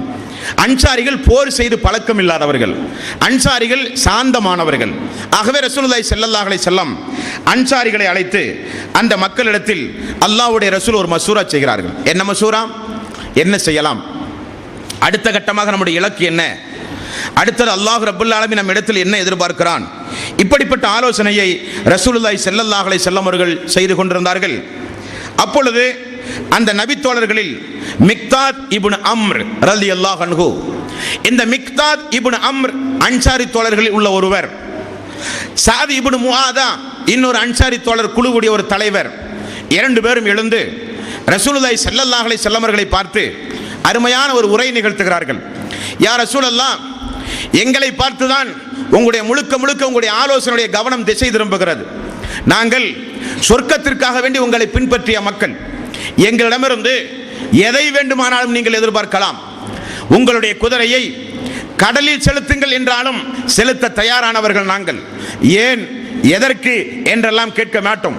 சொர்க்கம் உண்டு என்று எங்களுக்கு நீங்கள் வாக்களித்து அழைத்தீர்கள். உங்களுக்கு பின்னால் நாங்கள் வந்தோம். எங்களை நீங்கள் பலகீனப்படுத்தாதீர்கள். நீங்கள் தாராளமாக அல்லாஹ்வுடைய வஹீக்கேற்ப என்ன நீங்கள் முடிவு செய்கிறீர்களோ அதை எங்களிடத்தில் நீங்கள் எதிர்பார்க்கலாம். தாராளமாக உங்களை பின்தொடர்வோம். மேலும் அந்த மக்கள் இந்த உலக வரலாற்றில் எத்தனையோ போர்கள் நடந்திருக்கிறது. உலக போர் நடந்திருக்கிறது, நாடு பிடித்தல் என்கிற பெயரில் போர் நடந்திருக்கிறது, ஆதிக்கத்தை இன்னொரு நாட்டின் மீது செலுத்துவதற்காக வேண்டி ஆதிக்க வர்க்கத்தினரினால் போர் நடந்திருக்கிறது, பொருளாதார சுரண்டலுக்காக வேண்டி போர் நடந்திருக்கிறது. எத்தனையோ போர்கள், லட்சக்கணக்கான கோடிக்கணக்கான மக்கள், அப்பாவி மக்கள் போர்களிலே இழந்த சரித்திரம் உலக வரலாற்றிலே உண்டு. ஆனால் இஸ்லாமிய மார்க்கத்தில் அல்லாஹு தஆலா அவனுடைய அருள்மறையாம் திருமறை குர்ஆனில் வெட்டுங்கள், அவர்களை பிடியுங்கள் என்று போர்க்காலத்தில் இறக்கப்பட்ட வசனம் நீங்களாக அல்லாஹ்வுடைய ஆயத். காரணம், நாமெல்லாம் இறைவனுடைய அடியார்கள். இந்த அடியார்கள் இந்த உலகத்தில் சாந்தி சமாதானத்தோடு, பகைமை உணர்வில்லாமல் சகோதரத்துவத்தோடு வாழ வேண்டும் என்பதுதான் இறைவனுடைய நியதி. ஆகவேதான் இறைவன் பகைவர்களை பகைவர்களாகவே நீங்கள் பார்க்காதீர்கள், அந்த பகைவர்களுக்கு கூட, தீமை செய்த மக்களுக்கு கூட நன்மையை செய்யுங்கள், அதன் மூலம் பகைவர்கள் உங்களுக்கு நண்பர்களாக மாறலாம் என்று சகோதரத்துவத்தை அல்லாஹ் 41வது அத்தியாயத்தின் 34வது வசனத்தில் அல்லாஹ் நமக்கு தெளிவுபடுத்துகிறான். வலா தஸ்தவில் ஹஸனத்து வல ஸய்யிஆ, தீமை செய்தவர்களுக்கு நீங்கள் நன்மையை செய்யுங்கள், தீமை செய்தவர்களுக்கு தீமையை செய்யாதீர்கள். தீமை செய்த மக்களுக்கு நன்மை செய்தால் யாருக்கும் இடையே பகைமை இருந்ததோ அந்த பகைமை உணர்வு நீங்கி உங்களுக்கு மத்தியில் சகோதரத்துவம் ஏற்படலாம் என்று சொன்ன மார்க்கம் இஸ்லாம். மேலும் எந்த வேதத்திலும் நீங்கள் பார்க்க முடியாத ஒரு வசனம், எந்த வேதத்திலும் நீங்கள் இப்படிப்பட்ட அறைகோவலை பார்க்க முடியாத ஒரு வசனம், எந்த வேதத்திலும் இப்படிப்பட்ட ஒரு எச்சரிக்கையை பார்க்க முடியாத ஒரு வசனம் திருக்குர்ஆனில் 5வது அத்தியாயத்தின் 32வது வசனத்திலே நீங்கள் பார்க்கலாம். அந்த வசனத்தில் அல்லாஹ் சொல்கிறான், ஃபக்கஅன்னமா கத்தலன் நாஸ ஜமீஆ, அநியாயமாக எந்த காரணமும் இல்லாமல் யார் இந்த பூமியில் ஒரு அடியானுடைய உயிரை பறிக்கிறானோ அவன் மனித சமூகத்தையே கொன்றவனை போலாவான் அல்லாஹ்வுடைய பார்வையில். காரணம், எல்லோரும் என்னுடைய அடியார்கள், எல்லோரும் என்னால் படைக்கப்பட்ட மக்கள். யாராவது இந்த உலகத்தில் ஒரு அநியாயமாக எந்த காரணம் இல்லாமல் ஒரு உயிரை பறித்தால் அவன் எப்படிப்பட்ட குற்றத்திற்குரியவனாக என்னுடைய நீதிமன்றத்தில் நிப்பாட்டப்பட்டு விசாரிக்கப்படுவான் என்றால் உலக மக்கள் அனைவர்களையும் கொன்றவனை போல அவன் எழுப்பப்படுவான் என்று அல்லாஹ் சொல்கிறான். வமன் அஹ்யாக ஃபகஅன்னமா அஹ்யன் நாஸ ஜமீஆ, ஒரு உயிரை இந்த பூமியில் நீங்கள் வாழ வைத்தால் உலக மக்கள் அனைவர்களையும் நீங்கள் வாழ வைத்ததை போல ஆவீர்கள் என்று சொன்ன மார்க்கம் இஸ்லாம். போர் நெறிமுறைகளை மக்களுக்கு போதித்த மார்க்கம் இஸ்லாம். இந்த மார்க்கத்தில் இஸ்லாமிய சாம்ராஜ்யம் அல்லாஹ்வுடைய தூதருடைய கையில் இருந்தும் மதத்தை பரப்ப அல்லாஹு தஆலா எங்காவது போர் செய்ய தூண்டிய ஒரு வசனத்தை திருக்குர்ஆனிலே காண்பிக்க முடியுமா? சமாதான உடன்படிக்கை செய்த மக்களை எதிர்த்து ஒப்பந்தத்தை முறித்து தூக்கி வீசி ஒப்பந்தத்திற்கு எதிராக அல்லாஹு தஆலா எங்காவது போர் செய்ய சொன்ன ஒரு இறைவசனத்தை திருக்குர்ஆனிலே பார்க்க முடியுமா? முடியாது. இனி போர் நேரங்களில் கூட பெண்களை கொல்லக்கூடாது, குழந்தைகளை கொல்லக்கூடாது, மத குருமார்களை கொல்லக்கூடாது, ஆன்மீகத்தில் மூத்தவர்களை பாதுகாக்க வேண்டும், வழிபாட்டு தலங்களுக்கு பாதுகாப்பு அளிக்க வேண்டும், நெறிமுறைகளை வகுத்து கொடுத்த மார்க்கம் இஸ்லாம். போர் நேரங்களில் நீங்கள் தாக்கப்படும் பொழுது அவர்கள் உங்களை தாக்க, நீங்கள் பிறரை தாக்கும் பொழுது உடம்புகளை சிதைக்காதீர்கள் அல்லாஹு தஆலா சொல்கிறான். எங்காவது நடக்குமா? போர் நேரத்தில் போர் தர்மத்தை கற்றுக் கொடுத்த மார்க்கம் இஸ்லாம்.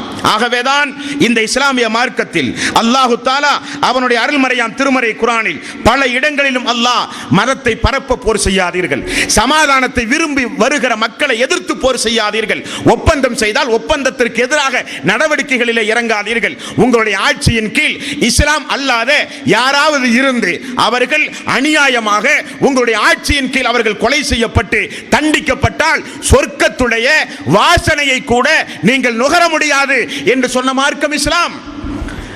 அந்த அளவுக்கு போர் நெறியோடு போர் தர்மத்தோடு எதிர்கொள்ளப்படுகிற ஒரு முதல் போர் இந்த பத்ர் போர்.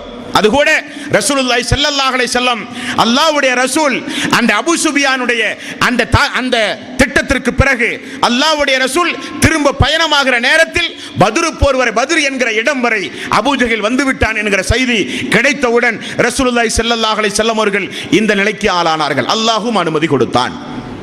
இப்பொழுது பாருங்கள், அல்லாஹ் தஆலா சொல்கிறான், இந்த அபூ ஜஹல் ஊரில் இருந்து கிளம்புகிற பொழுது எப்படிப்பட்ட எண்ணத்தோடு கிளம்பினான், அவனுடைய எண்ணம் என்ன, அவனுடைய நோக்கம் என்ன என்பதை அல்லாஹு தாலா 8வது அத்தியாயத்தின் 47வது வசனத்தில் அல்லாஹ் சொல்கிறான். வலா தகூனு கல்லதீன ஹரஜு மின் தியாரிஹிம் பதரன் வரிசா அன்னாசி வயசுத்தூன அன் சபீலில்லாஹ். இவன் மிக மிக அநியாயக்காரன். பெருமைக்காக, மனிதர்களுக்கு காண்பிப்பதற்காக வீட்டிலே இருந்து மக்களை எல்லாம் கிளப்பி பத்ர் என்கிற இடத்திற்கு மக்களை அழைத்து வந்திருக்கிறான் இந்த பாவி என்று அல்லாஹு தாலா தூதருக்கு வஹி மூலம் அறிவிப்பு செய்கிறான். பத்ர் போர் களத்திற்கு வந்து அமர்ந்தாச்சு. சஹாபாக்களிடத்தில் ரசூலுல்லாஹி ஸல்லல்லாஹு அலைஹி வஸல்லம் மசூராவும் செய்து முடித்து விட்டது. நாளைய தினம் போர் நடக்க போகிறது. ரசூலுல்லாஹி ஸல்லல்லாஹு அலைஹி வஸல்லம் பத்ர் போர் அன்றைக்கு இரவு அல்லாஹ்வுடைய ரசூல் நபிகள் நாயகம் ஸல்லல்லாஹு அலைஹி வஸல்லம் மக்களோடு அமர்ந்து கொண்டிருக்கிறார்கள். அப்பொழுது சஹாபாக்கள் ஆலோசனை சொல்கிறார்கள். யா ரசூலல்லாஹ், மக்களோடு மக்களாக கலந்திருக்காதீர்கள். உங்களுக்கு நாங்கள் தனியாக ஒரு கூடாரம் அறைக்கிறோம். அங்கே இருந்து கொண்டு நீங்கள் மக்களுக்காக வேண்டி நீங்கள் கட்டளை பிறப்பியுங்கள். மக்களோடு மக்களாக இருக்காதீர்கள். நாங்கள் மதீனாவில் இருக்கிற தேர்ச்சி பெற்ற நபர்களை உங்களுக்கு நாங்கள் பாதுகாப்புக்காக வேண்டி நிறுத்துகிறோம் யா ரசூலல்லாஹ் என்று சொன்னார்கள். அல்லாஹ்வுடைய ரசூல் மசூராவுக்கு பிறகு அதே போல அல்லாஹ்வுடைய ரசூலுக்கு தனியாக பாதுகாப்பான ஒரு இடம் ஏற்பாடு செய்யப்பட்டது. உடன் அபூபக்கர் சித்திக் ரலியல்லாஹு அன்ஹு அவர்கள் மட்டும் இருந்தார்கள் என்று வரலாறுகளிலே பார்க்கிறோம். இப்படி ரசூலுல்லாஹி ஸல்லல்லாஹு அலைஹி வஸல்லம் அவர்களுக்காக இங்கே, ஆனால் அங்கே என்ன நடக்கிறது? மதுபானங்களை அருந்தி அடிமை பெண்களை பாட விட்டு இரவு முழுக்க கச்சேரிகள் நடத்தி ஒட்டகங்களை அறுத்து உண்டு மிகப்பெரிய ஒரு ஆரவாரத்தோடு அபூஜஹலுடைய படை ஒருபுறம். இங்க இருக்கிற மக்கள் ஆயுதம் இல்லாத மக்கள். இங்க இருக்கிற மக்கள் 313 317 நபர்களை கொண்ட மக்கள். அங்கே இருக்கிற மக்கள் 1000க்கும் மேற்பட்ட மக்கள். 3 1 பகுதி மக்கள். இந்த மக்களிடத்தில் ஆயுதம் இல்லை, ஆனால் அல்லாஹ் இருக்கிறான். இந்த மக்களிடத்தினுடைய உள்ளத்தில் சிறிது கூட பயமில்லை. காரணம், ஈமான் நிரம்பி வழிந்திருந்த உள்ளம் அந்த உள்ளமெல்லாம். இந்த மக்களை ரசூலுல்லாஹி ஸல்லல்லாஹு அலைஹி வஸல்லம் எப்படி பக்குவப்படுத்தி கொண்டு வந்தார்கள் என்றால் 15 ஆண்டு காலம் பொறுமையையும் சோதனைகளையும் முற்சென்ற சமூகத்துடைய வரலாறுகளையும் எடுத்து சொல்லி சொர்க்கம் வேண்டும் என்றால் தியாகங்களை சகித்தே தீர வேண்டும் என்கிற உறுதிப்பட நிலையான மக்களை ரசூலுல்லாஹி ஸல்லல்லாஹு அலைஹி வஸல்லம் அவர்கள் கொண்டு வந்து நிறுத்தியிருந்தார்கள். அங்கேயோ அபூ சுஃபியான் வந்துவிட்டார், நமக்கேன் இந்த போர் என்று மக்கள் மத்தியிலே சலசலப்பு தொடங்கியது. சிறு சிறு குழுக்களாக 10 பேர் 20 பேர் வந்த சிறு சிறு குழுக்கள் எல்லாம் நமக்கு வேண்டாத வம்பு, முகமது ஒரு இறை தூதர், அவர் இறை தூதரை ஒப்புக்கொள்கிறோமோ இல்லையோ அவர் ஒன்று சொன்னால் பழித்து விடும், அவரை எதிர்த்து போர் செய்வது நியாயமல்ல என்றொரு கூட்டம். இன்னொரு கூட்டம், நாம் யாரை எதிர்த்து போர் செய்ய போகிறோம், அவர்களெல்லாம் நம்முடைய உறவினர்கள், நம்முடைய தந்தை அங்கே இருக்கிறார், நம்முடைய மகன் அங்கே இருக்கிறார், நம்முடைய அண்ணன் தம்பிகள் அங்கே இருக்கிறார்கள். நாளைக்கு போர் செய்து போரில் அவர்கள் எல்லாம் இழந்தால் நம்முடைய குடும்பத்து மக்களை அல்லவா நாம் இழக்க வேண்டி வரும். ஏன் இந்த நிலைப்பாடு? இப்படி ஒரு சாரார். இன்னொரு சாரார், நாம் இன்னொரு முறை முகமது நம்மை அடித்தாலோ துன்புறுத்தினாலோ ஏதாவது இடையூறுக்கு வந்தாலோ அப்பொழுது இந்த முகமதையும் முகமதுடைய தோழரையும் எதிர்த்து மீண்டும் இதைவிட பெரிய பட்டாளத்தை திரட்டி வருவோமே, இப்பொழுதுதான் அபூ சுஃபியான் வந்து விட்டாரே. இப்படி பல கலக்கங்கள் அவர்களுடைய படையில் நடந்து கொண்டிருக்கிறது. மறாவது நாள் போர் நடக்கப் போகிறது. போர் நடந்தால் ரசூலுல்லாஹி ஸல்லல்லாஹு அலைஹி வஸல்லம் அந்த பத்ர் போருடைய வாழ்க்கை வரலாற்றை பாருங்கள் அன்பான சகோதரர்களே. நான் ஆரம்பத்தில் சொன்னதை போல அபூ ஜஹல் செய்கிற துவா, இங்கே ரசூலுல்லாஹி ஸல்லல்லாஹு அலைஹி வஸல்லம் அவர்கள் செய்கிற துவா, அபூ ஜஹலுடைய துவா வரலாறுகளிலே பார்க்க முடிகிறது. அல்லாஹுவே, அபூ ஜஹலுடைய துவா, அல்லாஹுவே, நாங்கள் உன்னை வணங்குவது உண்மையானால் இந்த முஹம்மதிற்கு எதிராக எங்களுக்கு நீ உதவி செய்ய வேண்டும். இந்த முஹம்மது உறவு முறைகளை துண்டிப்பதற்காக வேண்டிய வந்த மிகப்பெரிய ஒரு பாவி இந்த முஹம்மது. இந்த முஹம்மது நிச்சயமாக நாங்கள் அறியாத ஒரு மார்க்கத்தை எங்களுக்கு எடுத்து சொல்லி எங்களின் மீது ஒரு மார்க்கத்தை திணிக்கிறார் இந்த முஹம்மது. ஆகவே யா அல்லாஹ், இந்த 2 அணியில் உன்னுடைய திருப்திக்குரிய அணி ஏதோ, இந்த 2 அணியில் உன்னுடைய நேசத்திற்குரிய அணி ஏதோ, அந்த அணிக்கு நீ உதவி செய்ய அல்லாஹ். ஒரு புறம் காலைய தினம் பத்ர் போர் நடப்பதற்கு முன்னதாக அபூ ஜஹலுடைய துவா, அபூ ஜஹலுடைய துவா, ரசூலுல்லாஹி ஸல்லல்லாஹு அலைஹி வஸல்லம், அல்லாஹுவே, ஒரு 313 317 விரல் விட்டு எண்ணுகின்ற தோழர்களோடு இங்கே நான் வந்திருக்கிறேன். எங்களுக்கு ஆள் பலம் இல்லை, ஆயுத பலம் இல்லை, வாகன பலம் இல்லை. உன்னுடைய உத்தரவின்படி இதோ இந்த இடத்தில் இந்த தோழர்களை கொண்டு வந்து நிறுத்தி இருக்கிறேன் யா அல்லாஹ். இவர்களை இந்த நேரத்தில் நீ அழித்து விட்டால் உன்னை இந்த பூமியில் தூய்மையாக ஏகத்துவத்தை பின்பற்றி உன்னை மட்டுமே வணங்கி வழிபடுகிற மக்கள் இல்லாமல் போய்விடுவார்கள் யா அல்லாஹ். ஆகவே இந்த மக்களுக்கு நீ உதவி செய்ய அல்லாஹ். அல்லாஹ்வுடைய ரசூலுடைய துவா ஒரு புறம். இப்பொழுது அபூபக்கர் சித்திக் ரலியல்லாஹு அன்ஹு அவர்கள் சொல்கிறார், அல்லாஹ்வுடைய ரசூல் எந்த அளவுக்கு சுஜூதில் கிடந்து அழுது மிகப்பெரிய துவா செய்தார்கள் என்றால் அவருடைய மேலாடை அடிக்கடி சரிந்து கீழே விழும். நான் அவருடைய மேலாடையை எடுத்து ரசூலுல்லாஹி ஸல்லல்லாஹு அலைஹி வஸல்லம் அவர்களுக்கு போர்த்தி கொடுத்து, அல்லாஹ்வுடைய ரசூலே அழுகையை நிப்பாட்டுங்கள், அல்லாஹ்வுடைய ரசூலே நிச்சயம் அல்லாஹ் நம்மை காப்பாற்றுவான், அல்லாஹ்வுடைய ரசூலே அழுகையை நிப்பாட்டுங்கள் என்று அபூபக்கர் சித்திக் ஆறுதல் சொல்லுகிற அளவுக்கு இங்கே உள்ள பிரார்த்தனைகள். சஹாபாக்கள் எல்லோரும் அல்லாஹ்விடத்தில் அழுது தொழுது துவா, அல்லாஹுவே இஸ்லாமிய மார்க்கத்தை நிலைபெறச் செய்ய போர் செய்ய நீ அனுமதி கொடுத்தாய் என்கிற ஒரே காரணத்திற்காக எங்களை எதிர்த்து மார்க்கத்தின் அடிப்படையில் எங்களை வாழ விடாமல் எங்களை வைத்த இந்த குறைசிகளுக்கு எதிராக இன்றைய தினம் நாங்கள் நடத்தக்கூடிய போரில் பலகீனமுடையவர்களாக எங்களுக்கு எல்லா வகையிலும் நீதான் யா அல்லாஹ் உதவி செய்ய வேண்டும் என்று அந்த மக்கள் இஹ்லாஸாக உள்ளபூர்வமாக அல்லாஹ்விடத்திலே அழுது தொழுது பிரார்த்தனை செய்த பொழுது அல்லாஹ் ஹிஸ்புல்லாஹ் என்று அல்லாஹ் வர்ணிக்கின்ற வரலாற்று ஆசிரியர்கள் சொல்கின்ற இந்த பூமியில் இரண்டு மக்கள் உண்டு.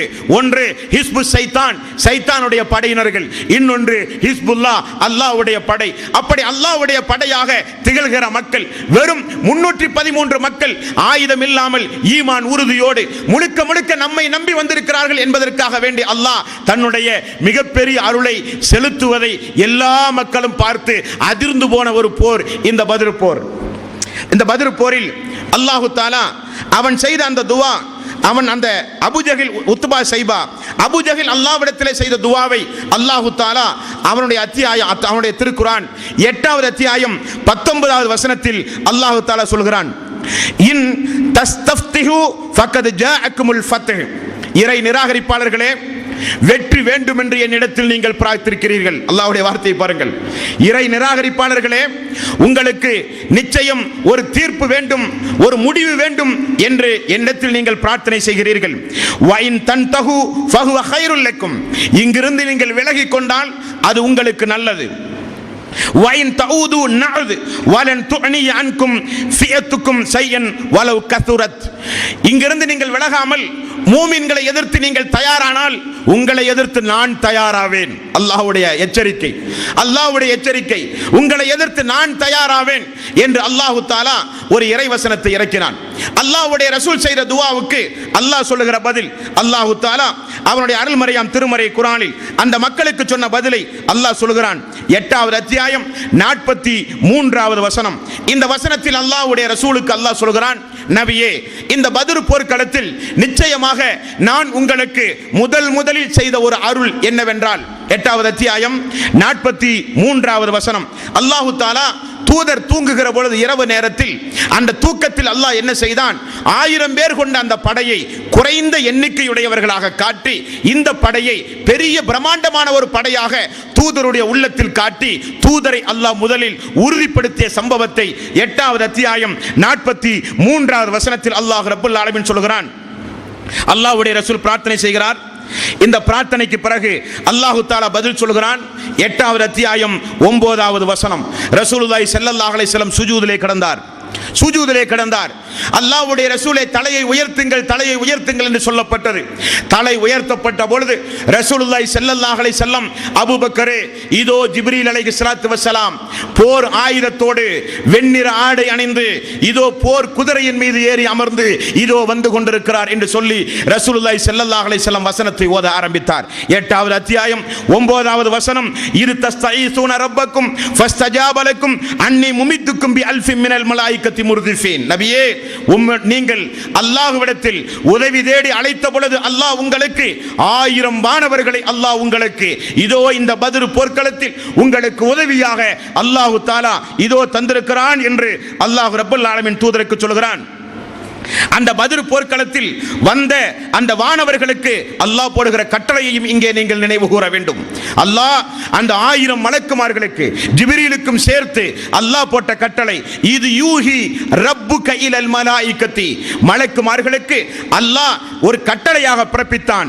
அன்னி மஅக்கும் ஃபஸப்பித்துல் லதீன ஆமனு, நான் உங்களோடு இருக்கிறேன், நீங்கள் எல்லாம் நம்முடைய மூமின்களை, அன்சாரிகளை, முஹாஜிர்களை நீங்கள் போய் உறுதிப்படுத்துங்கள், நான் உங்களுக்கு பக்கபலமாக இருக்கிறேன் என்று அல்லாஹ் வானவர்களுக்கு கட்டளை பிறப்பித்தான் என்றும் ரசூலுல்லாஹி ஸல்லல்லாஹு அலைஹி வஸல்லம் அவர்களுக்கு அருளப்பட்ட இந்த திருக்குர்ஆனின் மூலமாக நம்மால் பார்க்க முடிகிறது. மேலும் நபிகள் நாயகம் ஸல்லல்லாஹு அலைஹி வஸல்லம் அவர்கள் இந்த வசனங்களை எல்லாம் ஓதி மலக்குமார்களை பார்த்து, மலக்குமார்கள் வந்ததை உணர்ந்து அல்லாஹ்வுடைய ரசூல் எழுந்து அந்த மக்களுக்கு ஒரு கட்டளையாக வகை செய்தியாக சொன்னார்கள்.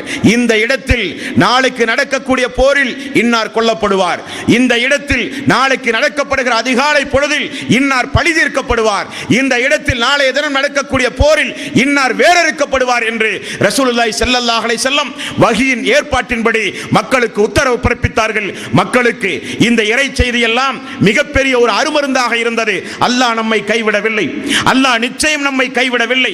ஜிப்ரீல் வந்தாராம், வானவர்கள் வந்திருக்கிறார்களாம், இதோ ரஹ்மத்துல் ஆலமீன் நபிகள் நாயகம் ஸல்லல்லாஹு அலைஹி வஸல்லம் நமக்கு நற்சான்றிதழ் சொல்லி இருக்கிறார்கள் என்று சொல்லி அந்த நேரத்தில் ரொட்டி துண்டை கையிலே வைத்து, பேரித்தம்பழத்தை கையிலே வைத்து அமர்ந்து உண்டு கொண்டிருந்த ஒரு நபித்தோழர் ரசூலுல்லாஹி ஸல்லல்லாஹு அலைஹி வஸல்லம் அவர்களை பார்த்து கேட்டார், யா ரசூலல்லாஹ், நடந்து கொண்டிருக்கிற இந்த போரில் நான் கலந்து மரணித்தால் எனக்கு என்ன கிடைக்கும் என்று கேட்டார்கள். உமக்கு சொர்க்கத்தில் ஜன்னத்துல் ஃபிர்தௌஸ் என்கிற உயர் அந்தஸ்து கிடைக்கும் என்று சொன்னார்கள். உடனே அந்த நபித்தோழர் சொல்கிறார், அல்லாஹ்வுடைய தூதர் இந்த போரில் மரணித்தால் ஜன்னத்துல் ஃபிர்தௌஸ் என்று சொன்ன காரணத்தினால் அந்த ஜன்னத்தை அடைவதற்கு, ஜன்னத்துல் ஃபிர்தௌஸ் என்கிற நேரத்தை, அந்த சொர்க்கத்தை அடைவதற்கு இந்த ரொட்டியை சாப்பிடுகிற நேரம் கூட இந்த பூமியில் வசிக்க நான் விரும்ப மாட்டேன் என்று ரொட்டியை தூக்கி வீசி போரில் கலந்து ஷஹீதானார்கள் என்று பார்க்கிறோம். அல்லாஹ்வுடைய ரசூல் கைப்பிடி மண்ணை எடுத்து எதிரிகளுடைய முகத்திலே வீசினார், உங்களுக்கு நாசம் உண்டாகட்டும். 54வது அத்தியாயம், 54வது அத்தியாயத்தின் 45வது வசனம், அல்லாஹ்வுடைய ரசூல் இந்த வசனத்தை திரும்ப திரும்ப ஓதுகிறார். சயுஹ்ஸமுல் ஜம்உ வயுவல்லூன துபுர், நிச்சயமாக எதிரிகள் புறங்காட்டி நிச்சயமாக ஓடுவார்கள். அல்லாஹ் மிகப்பெரிய வெற்றி அல்லாஹ் இந்த போரில் தரப்போகிறான், எதிரிகள் புறங்காட்டி ஓடப் போகிறார்கள் என்று அல்லாஹ்வுடைய ரசூல் அதிகம் இந்த ஆயத்தை அந்த நேரத்தில் ஓதிக்கொண்டே இருந்தார்கள் என்றும் ரசூலுல்லாஹி ஸல்லல்லாஹு அலைஹி வஸல்லம் அவர்களுக்கு அருளப்பட்ட அந்த திருக்குர்ஆனோடாக நம்மால் பார்க்க முடிகிறது. இப்படி பத்ர் போர் நடக்கிறது. கடுமையான சண்டை. கடுமையான சண்டையில் எதிரிகள் எந்த அளவுக்கு என்றால் ரசூலுல்லாஹி ஸல்லல்லாஹு அலைஹி வஸல்லம் காலை பொழுதில் அங்கிருந்து வந்த ஒரு மனிதனை அல்லாஹ்வுடைய ரசூல் சஹாபாக்கள் பிடித்து விசாரித்த பொழுது யாரெல்லாம் வந்திருக்கிறார்கள் என்று சஹாபாக்கள் கேட்டார்கள். அப்பொழுது அந்த பையன், அந்த மனிதன் சொல்கிறான், அல்லாஹ்வுடைய ரசூலே, முஹம்மது அவர்களே, அபூஜஹலை பார்த்தேன், உத்பாவை பார்த்தேன், உமையாவை பார்த்தேன், உத்பா பின் ரபீஆவை பார்த்தேன், சைபா பின் ரபீஆவை பார்த்தேன், உத்பா பின் முஐதை பார்த்தேன், உக்பா பின் முஐதை பார்த்தேன், பட்டியலே சொல்கிறான் அந்த சகோதரன். உடனே ரசூலுல்லாஹி ஸல்லல்லாஹு அலைஹி வஸல்லம், அல்லாஹு அக்பர், அல்லாஹு தஆலா மக்கா தன்னுடைய இருதய பகுதியை வெளியேற்றி இருக்கிறது, தன்னுடைய ஈரல் பகுதியை மக்கா வெளியேற்றி இருக்கிறது. ரசூலுல்லாஹி ஸல்லல்லாஹு அலைஹி வஸல்லம் அவர்கள் சொன்னார்கள், இந்த இடத்தில் அல்லாஹ்வுடைய தூதருடைய ஒரு முன் அறிவிப்பையும் உங்களுக்கு நான் உங்களுடைய கவனத்திலே பதிவு செய்து கொள்ள விரும்புகிறேன். ஒரு நாள் சாத் பின் முஆத் ரலியல்லாஹு அன்ஹு உம்ராவுக்காக சென்ற பொழுது, பத்ர் போருக்கு முன்னதாக உம்ராவுக்கு சென்ற பொழுது, உமையா பிலால் ரலியல்லாஹு அன்ஹுடைய எஜமான் உமையா சாத் அவர்களுக்கு நண்பர், அவருடைய வீட்டில் போய் தங்கி பகல் பொழுதில் தவாப் செய்து கொண்டிருக்கும் பொழுது அபூஜஹல் வந்து கடுமையாக எதிர்க்கிறான். உங்களுடைய அன்சாரி தோழர்கள் தான் அந்த முகமதுக்கு பாதுகாப்பு கொடுத்து கொண்டிருக்கிறீர்களா, மிக விரைவில் அதனுடைய வேதனையை நீங்கள் அனுபவிப்பீர்கள் என்று கடுமையாக எச்சரிக்கிறான். சாது திரும்ப சொல்கிறார், உன்னை மிரட்டலுக்கெல்லாம் நாங்கள் பயப்படுவது கிடையாது, நீ ஏதாவது ஒன்றை செய்தால் சிரியாவுக்கு உன்னுடைய வியாபார கூட்டமே செல்லாமல் பாதையை அடைத்து விடுவோம் என்று எச்சரிக்கை செய்கிறார். இருவருக்கு மத்தியில் வாக்குவாதம் நடக்கிறது. அப்பொழுது வாக்குவாதத்திற்கு பிறகு உமையாவோடு அமர்ந்து கொண்டிருக்கும் பொழுது சாத் பின் முஆத் ரலியல்லாஹு அன்ஹு அவர்கள் சொன்னார்கள், உமையாவே சொல்லுகிறேன், வருத்தப்படாதே, உம்மை குறித்து ரசூலுல்லாஹி ஸல்லல்லாஹு அலைஹி வஸல்லம் ஒரு முன்னறிவிப்பு செய்திருக்கிறார். என்ன முன்னறிவிப்பு? நீ மிக சீக்கிரம் கொலை செய்யப்படுவாய். உமையா பயந்து போனார். பிலாலுடைய எஜமான் அவன் ஓடி போய் தன்னுடைய மனைவி இடத்தில் இப்படி என்னுடைய அன்சாரி தோழர் முஹம்மது சொன்னதாக ஒரு முன்னறிவிப்பு செய்கிறார் என்று சொல்லப்பட்டது. மனைவி சொன்னால் முஹம்மது பேசினால் பொய் சொல்ல மாட்டார், முஹம்மது பேசினால் உண்மையாகத்தான் இருக்கும், ஜாக்கிரதையாக இருங்கள் என்று சொல்லப்பட்டது. அப்பொழுதுதான் இந்த போருக்கு உமையாவையும் வலுக்கட்டாயமாக அபூஜஹில் அழைக்கிறான். உமையா சொல்லியும் விடுகிறார், ஏற்கனவே முன்னதாகவே அன்சாரி தோழரின் மூலம் இப்படிப்பட்ட ஒரு முன்னறிவிப்பை நான் கேள்விப்பட்டிருக்கிறேன், என்னால் வர இயலாது என்கிறான். பல வகையிலும் அவனை ஏளனமாக பேசி 2 நாள் நீ வந்தால் போதும், போர் நடப்பதற்கு முன்னதாக நீ திரும்ப வந்து விடு என்றெல்லாம் சொல்லி உமையாவை இழுத்து கொண்டு வந்து போரிலே சிக்க வைத்து விடுகிறான். இந்த 1000 பேர்களில் கிட்டத்தட்ட ஒரு 300க்கும் அதிகமான மக்கள் போர் செய்ய விருப்பம் இல்லாத மக்கள். அபூஜஹலுடைய கட்டாயத்தின் காரணமாக வேறு வழி இல்லாமல் வந்த மக்கள். அந்த மக்கள் எப்படியாகினும் மக்காவில் நம்மை கேவலமாக பேசுவார்களே என்பதற்காக வேண்டி விருப்பமில்லாத வந்த கூட்டம் தனி. இப்பொழுது போர் நடக்கப் போகிறது. மலக்குமார்கள் எல்லாம் வந்து விட்டார்கள்.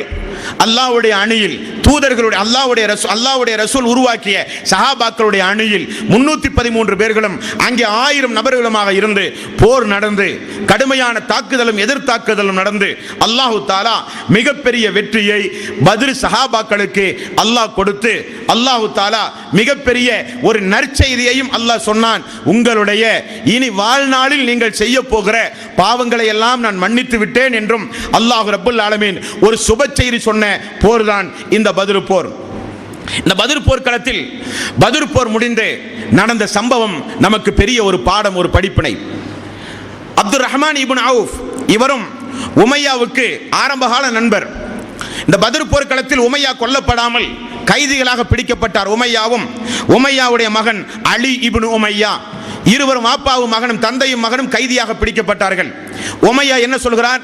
அப்துர் ரஹ்மான் இப்னு அவுஃபே, என்னை கொன்று விடாது, நாமெல்லாம் காலம் காலமாக எப்படிப்பட்ட நட்போடு பழகியவர்கள் என்று உனக்கு தெரியும்.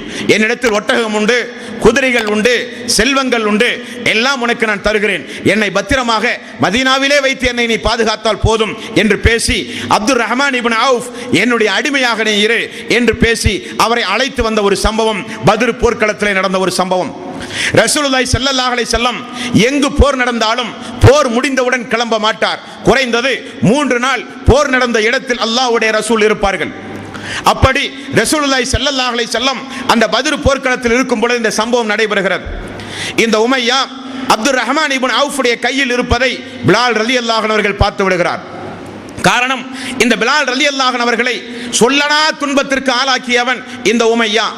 பிலால் ரலியல்லாஹு அன்ஹு அவர்கள் குன்றின் மீது ஏறி நின்று கொண்டு அப்துர் ரஹ்மான் இப்னு அவுஃப் அவர்களை பார்த்து சொல்கிறார், அப்துர் ரஹ்மான் இப்னு அவுஃப் அவர்களே, இந்த உமையா உயிரோடு இருக்கும் காலம் வரை உங்களுடைய பிலாலுக்கு நிம்மதியே இருக்காது, உயிரோடு இருக்கும் காலமெல்லாம் இந்த பிலாலுக்கு நிம்மதி இருக்காது என்று 2க்கு 3 முறை அப்துர் ரஹ்மான் இப்னு அவுஃப் இடத்தில் பேசுகிறார். அப்துர் ரஹ்மான் இப்னு அவுஃப், கருப்பியின் மகனே, எனது அடிமையாக இருக்கிற இவரை எதிர்த்து பேச உனக்கு என்ன துணிச்சல் என்று பேசிவிடுகிறார் குறும்புத்தனமாக கோபப்பட்டு. உடனே பிலால் ரலியல்லாஹு அன்ஹு அவர்கள் முஹாஜிர்களையும் அன்சாரி தோழர்களையும் அழைக்கிறார்கள் சப்தம் போட்டு, இந்த உமையா உயிரோடு இருக்கிற காலம் வரை உங்களுடைய பிலால் நிம்மதியோடு இருக்க முடியாது, நிம்மதியோடு இருக்க முடியாது என்று சொன்னார். உடனே சஹாபாக்கள் எல்லாம் அப்துர் ரஹ்மான் இப்னு அவுஃப் அவர்களையும் சேர்த்து அவர்கள் வட்டமிட்டு உமையாவையும் உமையாவுடைய மகனையும் சேர்த்து கொண்ட ஒரு சரித்திர சம்பவம் இந்த பத்ர் போர்க்களத்திலே உண்டு. இந்த பத்ர் போரில் உமர் ரலியல்லாஹு அன்ஹு அவர்கள், அப்பாஸ் ரலியல்லாஹு அன்ஹு, ரசூலுல்லாஹி ஸல்லல்லாஹு அலைஹி வஸல்லம் சிறிய தந்தை விருப்பம் இல்லாமல் அபூஜஹலுடைய நிர்பந்தத்தின் பேரில் அவரும் போருக்கு வந்திருக்கிறார். போரில் கைதியாக பிடிக்கப்பட்டிருக்கிறார். உமர் ரலியல்லாஹு அன்ஹு அவர்கள் சொல்கிறார், அப்பாஸ் அவர்களே, எனது தந்தை கத்தாப் இஸ்லாத்தை தழுவுவதை காட்டிலும் நீங்கள் இஸ்லாத்தை தழுவுவதை நான் பெரிதும் விரும்புகிறேன். காரணம், நீங்கள் இந்த இஸ்லாத்தை ஏற்றுக்கொண்டால் அல்லாஹ்வுடைய ரசூல் அதைவிட வேறு சந்தோஷமாக வேறு எதையும் அல்லாஹ்வுடைய ரசூல் கருத மாட்டார் என்று உமர் ரலியல்லாஹு அன்ஹு அவர்கள் சொன்ன சம்பவம். அப்பாஸ் ரலியல்லாஹு அன்ஹு அவர்கள் இஸ்லாத்தை ஏற்றார்கள். அபூபக்கர் சித்திக் தனது மகன் அப்துர் ரஹ்மான் பத்ர் போர்க்களத்தில் எதிரியாக வந்தவன், அவனை கைதியாக பிடித்து அப்துர் ரஹ்மான் இப்னு அபூபக்கர் சித்திக் ரலியல்லாஹு அன்ஹு அவர்கள் தனது மகன் அப்துர் ரஹ்மான் இடத்திலே கேட்கிறார், மகனே, நீ பாவியாக இந்த நேரத்தில் வந்திருக்கிறாயே, நான் விட்டு சென்ற செல்வங்களை எல்லாம் இந்த நேரத்தில் கொண்டு வந்து அபூஜஹலுடைய கையிலே கொடுத்தாயே என்று ஏசுகிறார், பேசுகிறார். மகன் அப்துர் ரஹ்மான் சொல்கிறார், தந்தையே, அப்படி ஒன்று பொருளாதாரத்தை கொடுக்கவல்ல, நீங்கள் விட்டு சென்ற பொருளாதாரம் வீட்டிலே உண்டு, சமாதானமாக இருங்கள். இன்னொரு சம்பவம் நடக்கிறது. முஸ்அப் உமைர் ரலியல்லாஹு அன்ஹு, முஸ்அப் அவர்களுடைய தம்பி அஜீஸ் என்பவர் அந்த போரில் பிடிக்கப்படுகிறார். சகோதரர் உமைர் முஸ்அப் ரலியல்லாஹு அன்ஹு சஹாபாக்களை பார்த்து சொல்கிறார், சகோதரன் என்று கூட பாராமல் சொல்கிறார், இவனை நீங்கள் பத்திரமாக பாதுகாத்து வையுங்கள். காரணம், இவனுடைய தாய் எவ்வளவு விலை இவனுக்கு ஈடாக கொடுத்தாலும் இவனை இங்கிருந்து வாங்கி செல்வார்கள், பாதுகாப்பாக வையுங்கள் என்று உமைர் முஸ்அப் ரலியல்லாஹு அன்ஹு அவர்கள் சொன்ன சம்பவம் அந்த பத்ர் போரில் இடம்பெற்ற சம்பவம். ஒரு நபித்தோழர் வருகிறார், யா ரசூலல்லாஹ், என்ன ஒரு அதிசயம் அல்லாஹ்வுடைய ரசூலே, நான் குதிரையின் மீது ஏறி எதிரி ஒருவனை நான் வெட்டுவதற்காக வேண்டி வாளைத்தான் தூக்கினேன் யா ரசூலல்லாஹ், ஆனால் அவனுடைய தலை கீழே விழுந்து விட்டது. நான் இன்னொரு நபித்தோழர் சொல்கிறார், அல்லாஹ்வுடைய ரசூலே, மிகப்பெரிய ஒரு அதிசயம், நம்முடைய அணியில் பெரிய ஆயுதம் ஒன்றுமில்லை, ஆனால் சாட்டையால் அடிப்பதை போல பெரிய பெரிய சப்தத்தை யா ரசூலல்லாஹ் நாங்கள் எங்களுடைய அணியிலே கேட்டோம். ரசூலுல்லாஹி ஸல்லல்லாஹு அலைஹி வஸல்லம், ஆமாம் உண்மைதான் அல்லாஹ்வுடைய ரசூலே, நாங்கள் ஒரு மனிதனை கொல்லச் செல்வதற்கு முன்னதாக அவன் கீழே விழுந்து விடுகிறான் யா ரசூலல்லாஹ், ஆமாம் உண்மைதான். அல்லாஹ் தஆலா நம்முடைய பிரார்த்தனைகளை ஏற்றுக்கொண்டு 1000க்கும் மேற்பட்ட வானவர்களை அல்லாஹ் அனுப்பி அல்லாஹ் உங்களுக்கு உதவி செய்தான் என்று சொல்லப்பட்டது. அபூ உதைபா ரலியல்லாஹு அன்ஹு, யா ரசூலல்லாஹ், இதோ என்னுடைய தந்தை மரணித்து கிடக்கின்ற தன்னுடைய தந்தையை பார்த்து அபூ உதைபா ரலியல்லாஹு அன்ஹு அவர்கள் ரசூலுல்லாஹி ஸல்லல்லாஹு அலைஹி வஸல்லம் இடத்திலே சொன்னார்கள், யா ரசூலல்லாஹ், இதோ என்னுடைய தந்தை. அல்லாஹ்வுடைய ரசூல் கேட்டார்கள், தந்தையுடைய மரணத்தில் வாடுகிறீரா அபூ உதைபாவே? தந்தையுடைய இழப்பை எண்ணி ஏன் முகம் சுளித்திருக்கிறது அபூ உதைபாவே? அபூ உதைபா சொன்னார், அல்லாஹ்வுடைய ரசூலே, தந்தையுடைய மரணத்தை நினைத்து ஒரு பொழுதும் நான் கலங்குகிறவன் கிடையாது. என்னுடைய தந்தை புத்தி கூர்மையானவர், பேச்சாற்றல் உடையவர், படிக்கின்ற திறமை உடையவர், நல்ல சிந்தனை உடையவர். அல்லாஹ்வுடைய மார்க்கத்தை ஏற்றுக்கொண்டு மரணித்திருக்காமல் சிறுக்கு வைத்த நிலையில், இணை வைத்த நிலையில் மரணித்து போய்விட்டாரே யா ரசூலல்லாஹ், அவருக்கு மறுமை நாளில் நரகத்துடைய அடித்தளம் அல்லவா யா ரசூலல்லாஹ், அதை நினைத்து நான் வேதனைப்படுகிறேன் என்று அபூ உதைபா அவர்கள் சொன்ன சம்பவத்தையும் இந்த இடத்தில் உங்களுடைய கவனத்திலே நான் பதிவு செய்து கொள்கிறேன். ரசூலுல்லாஹி ஸல்லல்லாஹு அலைஹி வஸல்லம் பத்ர் போரில் என்ன நடக்கிறது, அல்லாஹ்வுடைய ரசூல் மரணித்து விட்டார், கடுமையான சேதம் என்று மதீனா முழுக்க யூதர்கள் திட்டம் திட்டி ஒரு பிரச்சாரம் செய்து கொண்டிருந்தார்கள். உஹது போர்க்களத்தில் செய்த திட்டத்தை போல. உடனே ரசூலுல்லாஹி ஸல்லல்லாஹு அலைஹி வஸல்லம் தான் உயிரோடு இருப்பதற்கு சாட்சியாக தன்னுடைய கஸ்வா என்கிற ஒட்டகத்தை தன்னுடைய வளர்ப்பு மகன் ஸைத் பின் ஹாரிஸா அவர்களுடைய கையிலே கொடுத்து, மக்களுக்கு பத்ர் போர்க்களம் முடிந்தது, வெற்றி கிடைத்தது, எதிரிகள் பூண்டோடு ஒழிக்கப்பட்டார்கள் என்கிற செய்தியை போய் மக்களுக்கு சொல்லுங்கள் என்று ரசூலுல்லாஹி ஸல்லல்லாஹு அலைஹி வஸல்லம் அவர்கள் அனுப்பினார்கள். சொன்னால் மக்கள் எல்லாம் ஆனந்த கண்ணீர் வடித்தார்கள்.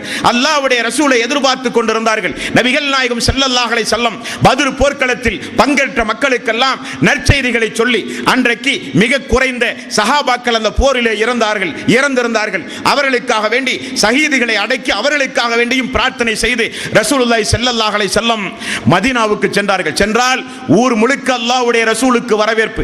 பாதி மக்கள் வந்து சொன்னார்கள், யா ரசூலல்லாஹ், இப்படி ஒரு போர், பாக்கியமான ஒரு போர், அல்லாஹ் தஆலா போரில் கலந்து கொண்ட மக்களுடைய இனி வரப்போகிற பாவத்தை எல்லாம் மன்னிப்பதாக சொன்னானே, அந்த வாய்ப்பு எங்களுக்கு கிடைக்காமல் போச்சே யா ரசூலல்லாஹ். நீங்கள் இங்கிருந்து புறப்படும் பொழுது போர் என்று சொல்லவில்லை, அபூ சுஃபியானுடைய வியாபார பொருளை வழிமறிப்பதற்கு தான் செல்கிறோம் என்று சொன்ன காரணத்தினால் தானே யா ரசூலல்லாஹ் நாங்கள் உங்களோடு போருக்கு வரவில்லை, வந்திருந்தால் எங்களுக்கும் அந்த சிறப்பு கிடைத்திருக்குமே யா ரசூலல்லாஹ் என்று மதீனாவில் அன்றைக்கு இருந்த மக்கள் ஆதங்கப்பட்டார்கள். அல்லாஹ்வுடைய ரசூல் சத்தியமாக, அல்லாஹ்வுமே சத்தியமாக, நீங்கள் சொல்வது முழுக்க முழுக்க உண்மை என்று ரசூலுல்லாஹி ஸல்லல்லாஹு அலைஹி வஸல்லம் அவர்கள் சொன்னார்கள். உஸ்மான் ரலியல்லாஹு அன்ஹு, யா ரசூலல்லாஹ், உங்களுடைய மகள் ருக்கையா இதோ இறந்து போய் விட்டார்கள் யா ரசூலல்லாஹ், நோய்வாய்ப்பட்டு கிடந்த காரணத்தினால் என்னை அருகில் இருந்து பாதுகாப்பாக இருங்கள், உனக்கும் பத்ர் போரில் பங்கெடுத்த நன்மை உண்டு என்று சொன்னீர்களே யா ரசூலல்லாஹ், எனக்கு அந்த நன்மை கிடைக்குமா யா ரசூலல்லாஹ்? உண்டு, உங்களுக்கும் அந்த நன்மை உண்டு என்று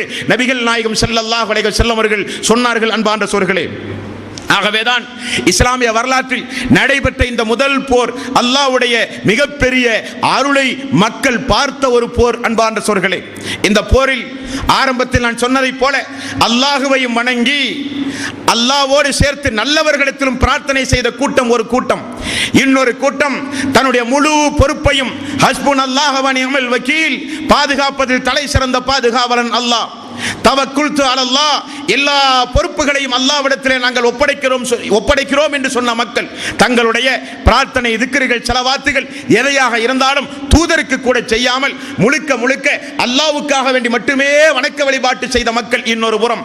அந்த மக்களுக்கு ஆயுதம் இல்லை, பலகீனமான மக்கள், வாகனம் இல்லை, போர் தந்திரம் தெரியாது, எல்லோரும் 50 வயதிற்கு அதிகமான மக்கள் அதிகமாக இருந்தும் அனைத்து பலகீனத்தையும் தாண்டி அல்லாஹு தஆலா அந்த மக்களுக்கு மிகப்பெரிய ஒரு வெற்றியை கொடுத்தான். அதைத்தான் அல்லாஹ் சூரத்துல் பக்ரா 2வது அத்தியாயத்தின் 249வது வசனத்தில் அல்லாஹ் சொல்கிறான், கம்மின் ஃபியத்தின் கலீலத்தின் கலபத் ஃபியத்தன் கஸீரத்தன் பிஇذنில்லாஹ். அல்லாஹ்வுடைய அனுமதியோடு, அல்லாஹ்வுடைய அருளோடு, அல்லாஹ்வுடைய உதவியோடு எத்தனையோ சின்ன சின்ன கூட்டங்கள் பெரிய பெரிய கூட்டத்தை எல்லாம் துரத்தி அடித்திருக்கிறது என்று அல்லாஹ் அவனுடைய அருள்மறையாம் திருமறை குர்ஆனில் அப்படிப்பட்ட ஒரு சம்பவத்தை வர்ணித்தும் அல்லாஹ் ரப்பல் ஆலமீன் சொல்கிறான். அதே போல 30வது அத்தியாயம் 47வது வசனம், வகான ஹக்கன் அலைனா நஸ்ருல் முஃமினீன், மூமின்களை பாதுகாப்பது என்னுடைய கடமை என்று அல்லாஹ் ரப்பல் ஆலமீன் சொல்கிறான். ஆகவே நாம் நம்முடைய வாழ்வில் எந்த நேரத்திலும் ரசூலுல்லாஹி ஸல்லல்லாஹு அலைஹி வஸல்லம் அவர்கள் கூறினார்கள், தீயில் தூக்கி நீங்கள் எரியப்பட்டாலும் 2 துண்டாக நீங்கள் வெட்டப்பட்டாலும் அல்லாஹ்வுக்கு நீங்கள் இணை வைக்காதீர்கள். அல்லாஹ்வுக்கு ஒருபோதும் நீங்கள் இணை வைக்காதீர்கள். தீயில் தூக்கி உங்களை எரிவதாக மிரட்டினால் தூக்கி எரி என்று சொல்லுங்கள், அல்லாஹ்வுக்கு இணை வைக்காதீர்கள். 2 கூறாக உன்னை வெட்டி நான் பீத்து வீசுவேன் என்று எவனாவது மிரட்டினால் வெட்டி வீசுங்கள் என்று சொல்லுங்கள், அல்லாஹ்வுக்கு இணை வைக்காதீர்கள் என்று நபிகள் நாயகம் ஸல்லல்லாஹு அலைஹி வஸல்லம் அவர்கள் சொன்னார்கள். முஆதே, அல்லாஹ்வுக்கும் அடியானுக்கும் இருக்கிற கடமையும் உரிமையும் என்னவென்று உங்களுக்கு தெரியுமா முஆதே? சொல்லுங்கள் யா ரசூலல்லாஹ். நீங்கள் உங்களுடைய வணக்க வழிபாட்டில் அல்லாஹ்வுக்கு இணை வைக்காமல் இருந்தால் அல்லாஹ் நிச்சயம் உங்களுக்கு சொர்க்கத்தை தருவதாக அல்லாஹ் உங்களுக்கு கடமை வாக்குறுதி அல்லாஹ் அளித்திருக்கிறான் என்று ரசூலுல்லாஹி ஸல்லல்லாஹு அலைஹி வஸல்லம் அவர்கள் சொன்னார்கள். ஆக இஸ்லாமிய சமூக மக்கள், இந்த இஸ்லாமிய சமூக மக்கள், மக்காவில் வாழ்ந்த மக்கள், அவர்கள் அல்லாஹ்வை எப்படி நம்பி இருந்தார்கள்? அவருடைய நம்பிக்கையில் என்ன குறை இருந்தது? ஏன் அல்லாஹ் தஆலா குல் யா அய்யுஹல் காஃபிரூன், ஓ காஃபிர்களே என்று அல்லாஹ் அழைக்க என்ன காரணம்? அல்லாஹ்வை இந்த அளவுக்கு பிரார்த்தனை செய்து ஒரு போருக்கு வந்திருக்கிற ஒரு மக்களிடத்தில் அல்லாஹ்வை குறித்துள்ள தப்பும் தவறுமான சிந்தனை எண்ணம் எதன் மூலம் வந்தது என்பதை இஸ்லாமிய சமூக மக்கள் நிச்சயம் சீர்தூக்கி பார்க்க கடமைப்பட்டிருக்கின்றீர்கள். இன்றைக்கு எந்த ஒரு முஸ்லிமிடத்திலும் இல்லாத கடவுள் கொள்கை அந்த மக்களிடத்திலே அன்றைக்கு இருந்தது. அல்லாஹ் சொல்கிறான், அவர்கள் நம்ப வேண்டிய விதத்தில் நம்பவில்லை, வணக்க வழிபாடு செலுத்த வேண்டிய விதத்தில் வணக்க வழிபாடு செலுத்தவில்லை, எனக்கு இணையாளர்களை ஏற்படுத்தி விட்டார்கள். அவர்கள் நான் பரிந்து பேச வேண்டுமாம், அவர்கள் என்னை அழைத்து பரிந்து பேசினால் நான் மன்னிப்பேன் என்றெல்லாம் எனக்கு இணையாளர்களை உலகத்திலே ஏற்படுத்திய குற்றத்தை செய்த காரணத்தினால் இஸ்லாமிய மார்க்கத்தை விட்டு வெளியேறிவிட்டார்கள் என்று அல்லாஹ் பகிரங்கமாக சொல்லுகின்ற இந்த தீய ஒரு இணை வைத்தல் என்கின்ற இன்ன ஷிர்கல் லுல்முன் அலீம், இணை வைத்தல் என்பது மிகப்பெரிய பாவம். வமன் யுஸ்ரிக் பில்லாஹி ஃபகத் ஹர்ரமல்லாஹு அலைஹில் ஜன்னah, இணை வைத்து விட்டால் சொர்க்கத்தை அல்லாஹ் ஹராமாக்கி விட்டதாக அல்லாஹ் எச்சரிக்கிறானே. சமூக ரீதியாக எவ்வளவு பெரிய எதிர்ப்புகள் நமக்கு வந்தாலும் நாம் அல்லாஹ் ஒருவனை சார்ந்தவர்கள், அல்லாஹ்வுக்காக வேண்டி மட்டுமே இந்த உலகத்தில் வாழக்கூடியவர்கள். நம்முடைய லட்சியம் சொர்க்கம், நமக்கு மக்களை பற்றியுள்ள பயம் இல்லை. ஆகவேதான் அல்லாஹ் 41வது அத்தியாயத்தின் 30வது வசனத்தில் நமக்கு ஒரு நற்செய்தி அல்லாஹ் சொல்கிறான், இன்னல்லதீன காலூ ரப்புனல்லாஹ் ثم استقاموا تتنزل عليهم الملائكة ألا تخافوا ولا تحزنوا وابشروا بالجنة التي كنتم توعدون. அல்லாஹ் தான் எங்களுடைய ரப் என்று சொல்லி அல்லாஹ்வுடைய விஷயத்தில் உறுதியாக யார் இருக்கிறார்களோ அவர்களை காப்பாற்ற அல்லாஹ் வானத்திலே இருந்து அல்லாஹ் மலக்கை இறக்குகிறான், விசேஷமான மலக்கு. அவர் நம்மோடு இருப்பார். இன்னொரு இடத்தில் அல்லாஹ் சொல்கிறான், அவர் உங்களுடைய முன்பக்கமும் பின்பக்கமும் இருப்பார், உங்களுடைய வலது பக்கமும் இடது பக்கமும் இருப்பார். அல்லா தகாஃபு வலா தஹ்சனு வஅப்ஷிரு பில் ஜன்னத்தில் லத்தி குன்தும் துஆதுன். யாருக்கும் பயப்படாதீர்கள், உறுதியோடு நெஞ்சு தைரியத்தோடு இந்த பூமியிலே நீங்கள் இருங்கள், நாங்கள் நிச்சயம் உங்களை பாதுகாப்போம். சொர்க்கம் செல்கிற வரை, சொர்க்கத்துடைய வாசலில் கொண்டு போய் உங்களை விடுகிற வரை உங்களுக்கு நான் தான் பாதுகாப்பு என்று அல்லாஹ் ஏகத்துவவாதிகளை, அல்லாஹ்வை மட்டுமே வணங்குகிற மக்களை அல்லாஹ் வானவர்களை கொண்டு பாதுகாப்பதாக நமக்கு அல்லாஹ் நிச்சயம் வாக்கு தருகிறான். அதை நிதர்சனமாக அல்லாஹ் காண்பித்த ஒரு போர் தான் இந்த பத்ர் போர். அல்லாஹு தஆலா நபிகள் நாயகம் ஸல்லல்லாஹு அலைஹி வஸல்லம் மக்காவில் தொழுகிற பொழுது அல்லாஹ்வுடைய தூதருடைய முதுகில் அபூ ஜஹலுடைய தலைமையில் இதே உத்பா பின் முஆயித் என்பவன் ஒட்டக குடலை கொண்டு வந்து வைத்த சரித்திரம் உங்களுக்கு தெரியாது ஒன்றுமல்ல. ஏன் நான் இதை சொல்கிறேன் என்றால், அல்லாஹ்விடத்தில் ஒப்படைத்து நீங்கள் ஒரு பிரார்த்தனை செய்தால் அந்த பிரார்த்தனை நிச்சயம் நிறைவேறும் என்பதற்கு ஒரு படிப்பனைக்குரிய பாடமாக இந்த பத்ர் போர் அமைந்திருக்கிறது என்பதற்காக வேண்டி சொல்கிறேன். அல்லாஹ்வுடைய ரசூல் ஒட்டக மலக்குடல் முதுகின் மேல் வைத்தவுடன் அவரால் தலை தூக்க முடியவில்லை. ஃபாத்திமா ரலியல்லாஹு அன்ஹா அவர்கள் ஓடி வந்து அல்லாஹ்வுடைய ரசூலுடைய முதுகில் இருக்கிற மலக்குடலை, ஒட்டக மலக்குடலை, அல்லாஹ்வுடைய ரசூலுடைய முதுகில் இருக்கிற ஒட்டக மலக்குடலை தட்டி விடுகிறார் ஃபாத்திமா. ரசூலுல்லாஹி ஸல்லல்லாஹு அலைஹி வஸல்லம் அத்தஹியத்தில் அமர்ந்து ஓத வேண்டியதை ஓதி சலாம் கொடுத்த பிறகு அல்லாஹ்வுடைய ரசூல் பார்க்கிறார்கள், எல்லா மூத்த தலைவர்கள் தொழுகிற பொழுது தனக்கு சதித்திட்டம் தீட்டிய தலைவர்கள். ரசூலுல்லாஹி ஸல்லல்லாஹு அலைஹி வஸல்லம், அல்லாஹ்வே இந்த அபூ ஜஹலை உன்னிடத்திலே ஒப்படைக்கிறேன், அல்லாஹ்வே இந்த உமையாவை உன்னிடத்திலே ஒப்படைக்கிறேன், அல்லாஹ்வே இந்த சைபாவை உன்னிடத்திலே ஒப்படைக்கிறேன், அல்லாஹ்வே இந்த உத்பா பின் ரபீஆவை உன்னிடத்திலே ஒப்படைக்கிறேன், அல்லாஹ்வே இந்த உத்பா பின் சபியா ரைபாவுடைய சகோதரன் இவனையும் உன்னிடத்திலே ஒப்படைக்கிறேன் என்று ரசூலுல்லாஹி ஸல்லல்லாஹு அலைஹி வஸல்லம் மக்காவினுடைய புனிதமிக்க கஅபாவில் அல்லாஹ்விடத்திலே ஒப்படைத்து வயிறு எரிந்து பாதிக்கப்பட்ட மனிதனுடைய பிரார்த்தனைக்கும் அல்லாஹ்வுக்கு மத்தியில் திரையில்லை என்று ரசூலுல்லாஹி ஸல்லல்லாஹு அலைஹி வஸல்லம் அவர்கள் சொன்னார்களே, அந்த பிரார்த்தனையை அல்லாஹ்வுடைய ரசூல் செய்தார்கள். அதனுடைய விளைவு பத்ர் போர்க்களத்தில் இப்படிப்பட்ட பெருந்தலைகள் எல்லாம் பங்கு பெற்று எல்லோரும் கூண்டோடும் கூண்டடி மண்ணோடும் எல்லோரும் வேறறுக்கப்பட்டார்கள். பத்ர் போர்க்களத்தில் இறந்தது குறைஷிகளுடைய உடல் மட்டுமல்ல, அவர்களுடைய ஆணவம், அவர்களுடைய அகம்பாவம், அவர்களுடைய நயவஞ்சகத்தனம் எல்லாம் அந்த பத்ர் போர்க்களத்திலே புதைக்கப்பட்டது. அந்த குறைஷிகளுக்கு இதுவரை வானத்திலிருந்துதான் வஹீயின் மூலம் எச்சரிக்கை வந்து கொண்டிருந்தது. ஆனால் பத்ர் போருக்கு பிறகு பூமியிலிருந்தும் அவர்களுக்கு எச்சரிக்கை புறப்பட்டு விட்டது. ஆகவே அவர்கள் பீதியிலும் கலக்கத்திலும் அவர்கள் ஆளானார்கள். அல்லாஹு தஆலா அவனை வணங்குகிற மக்களை, ஏகத்துவத்தை பின்பற்றுகிற மக்களை நிச்சயம் அல்லாஹு தஆலா இந்த பூமியில் கைவிட மாட்டான் என்பதற்கு ஒரு நிதர்சனமான எடுத்துக்காட்டு தான் இந்த பத்ர் போர் சம்பவம். அன்பார்ந்த சகோதரர்களே, ஆகவே நாம் ஒவ்வொருவரும் நம்முடைய வாழ்வில் நிச்சயம் நம்முடைய கடைசி மூச்சு, உயிர் மூச்சு இருக்கிற வரை அல்லாஹ்வை தவிர யாரிடத்திலும் பிரார்த்தனை செய்யக்கூடாது. எல்லா பொறுப்புகளையும் அல்லாஹ்விடத்திலே ஒப்படைத்து பழக்கப்படுகிற ஒரு மனோபாவத்தை அல்லாஹ் நமக்கு தர வேண்டும். எவ்வளவு பெரிய கஷ்டங்கள் வந்தாலும், உடல் ரீதியாக வந்தாலும், பொருளாதார ரீதியாக வந்தாலும், குடும்ப ரீதியாக வந்தாலும், சமூக ரீதியாக வந்தாலும், எப்படிப்பட்ட எதிர்ப்புகள் வந்தாலும் நாம் கொண்ட கொள்கையில் உறுதியோடு இருந்தால் அதே ரப் நிச்சயம் கியாம நாள் வரை இருந்து நம்மை பாதுகாக்கிற அதே ரப் நம்மையும் நிச்சயம் பாதுகாப்பான். நிச்சயம் ஏகத்துவத்தை பின்பற்றி ஓரிரை கொள்கையில் உறுதியோடு இருந்து கடைசி மூச்சு வரை, கடைசி நேரத்தில் அஷ்ஹது அல்லா இலாஹ இல்லல்லாஹ் என்கிற அந்த திருக்கலிமாவை, எந்த திருக்கலிமாவை நம்முடைய வாழ்வின் லட்சியமாக கருதி அதை பிற மக்களுக்கும் எடுத்துச் சொல்வதில் போராட்டம் நடத்தினோமோ, அந்த திருக்கலிமாவின் அடிப்படையில் வாழ்க்கை நடத்தினோமோ, அந்த திருக்கலிமாவை கடைசி மூச்சு, உயிர் மூச்சு பெறுகிற நேரத்தில் கல்லா இதா பலஅத்தி தராக்கிய வகீல மன்றாக் வலன்ன அன்னஹுல் ஃபிராக் வல் தஃபத்தி சாக் பிசாக் இலா ரப்பிக யௌமைதினில் மசாக். உயிர் தொண்டை குழியை அடைந்து துடியாய் துடித்து நீங்கள் உயிர் பிரிகிற நேரத்தை அல்லாஹ் தஆலா 75வது அத்தியாயத்தின் 24 முதல் 30 வரை உள்ள வசனங்களிலே அல்லாஹ் சொல்கிறான். அப்படிப்பட்ட உயிர் பிரிகிற நேரத்தில் யா அய்யுஹல்லதீன ஆமனூ இத்தகுல்லாஹ் ஹக்க துகாத்திஹி வலா தமுதுன இல்லா வஅன்தும் முஸ்லிமூன். ஈமான் கொண்டவர்களே, அல்லாஹ்வை பயப்பட வேண்டியவாறு உண்மையாக பயப்படுங்கள். மரணிக்கின்ற பொழுது முஸ்லீமாக மரணியுங்கள் என்கிறானே அல்லாஹ். அப்படிப்பட்ட முஸ்லீமான ஒரு மரணத்தை அல்லாஹ்வே எங்களுக்கு தா என்று நாம் இந்த புனிதமிக்க ரமலானுடைய மாதத்தில் நடந்து முடிந்த பத்ர் போரை நினைவு கூர்ந்து அந்த மக்களுக்கு செய்த அல்லாஹ்வுடைய அருளை நினைத்து பார்த்து, அல்லாஹ்வே எங்களை நீ கைவிட்டு விடாதே, அல்லாஹ்வே எங்களுடைய உள்ளத்திற்கு தக்வாவை தா, அல்லாஹ்வே அடங்காத உள்ளத்தை விட்டும், நிராகரிக்கின்ற பிரார்த்தனையை விட்டும், பயனில்லாத கல்வியை விட்டும் உன்னிடம் பாதுகாவல் தேடுகிறேன் யா அல்லாஹ். அல்லாஹ்வே எங்களுடைய உள்ளத்திற்கு ஒளியை தா யா அல்லாஹ். ரப்பனா லா துஸி குலூபனா பஅத இத் ஹதைதனா வ ஹப் லனா மின் லதுன்க ரஹ்மா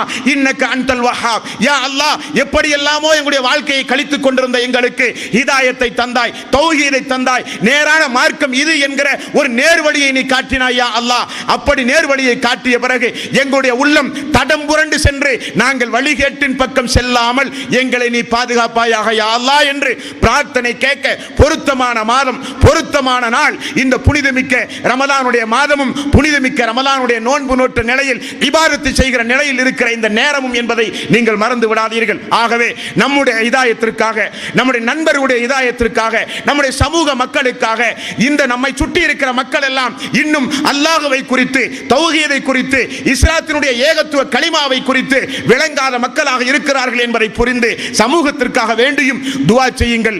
எல்லாம் அல்ல அல்லாஹ் எந்த கொள்கையை ஏற்று இந்த துனியாவில் வாழ்கிறோமோ அதே கொள்கையை பின்பற்றி கடைசி வரை வாழ்ந்து மரணிக்கின்ற நல்லவர்களாக அல்லாஹ் நம் அனைவர்களையும் ஆக்கி அருள் புரிவானாக. வாஹிர் தௌவானா அனில் ஹம்துலில்லாஹி ரப்பில் ஆலமீன்.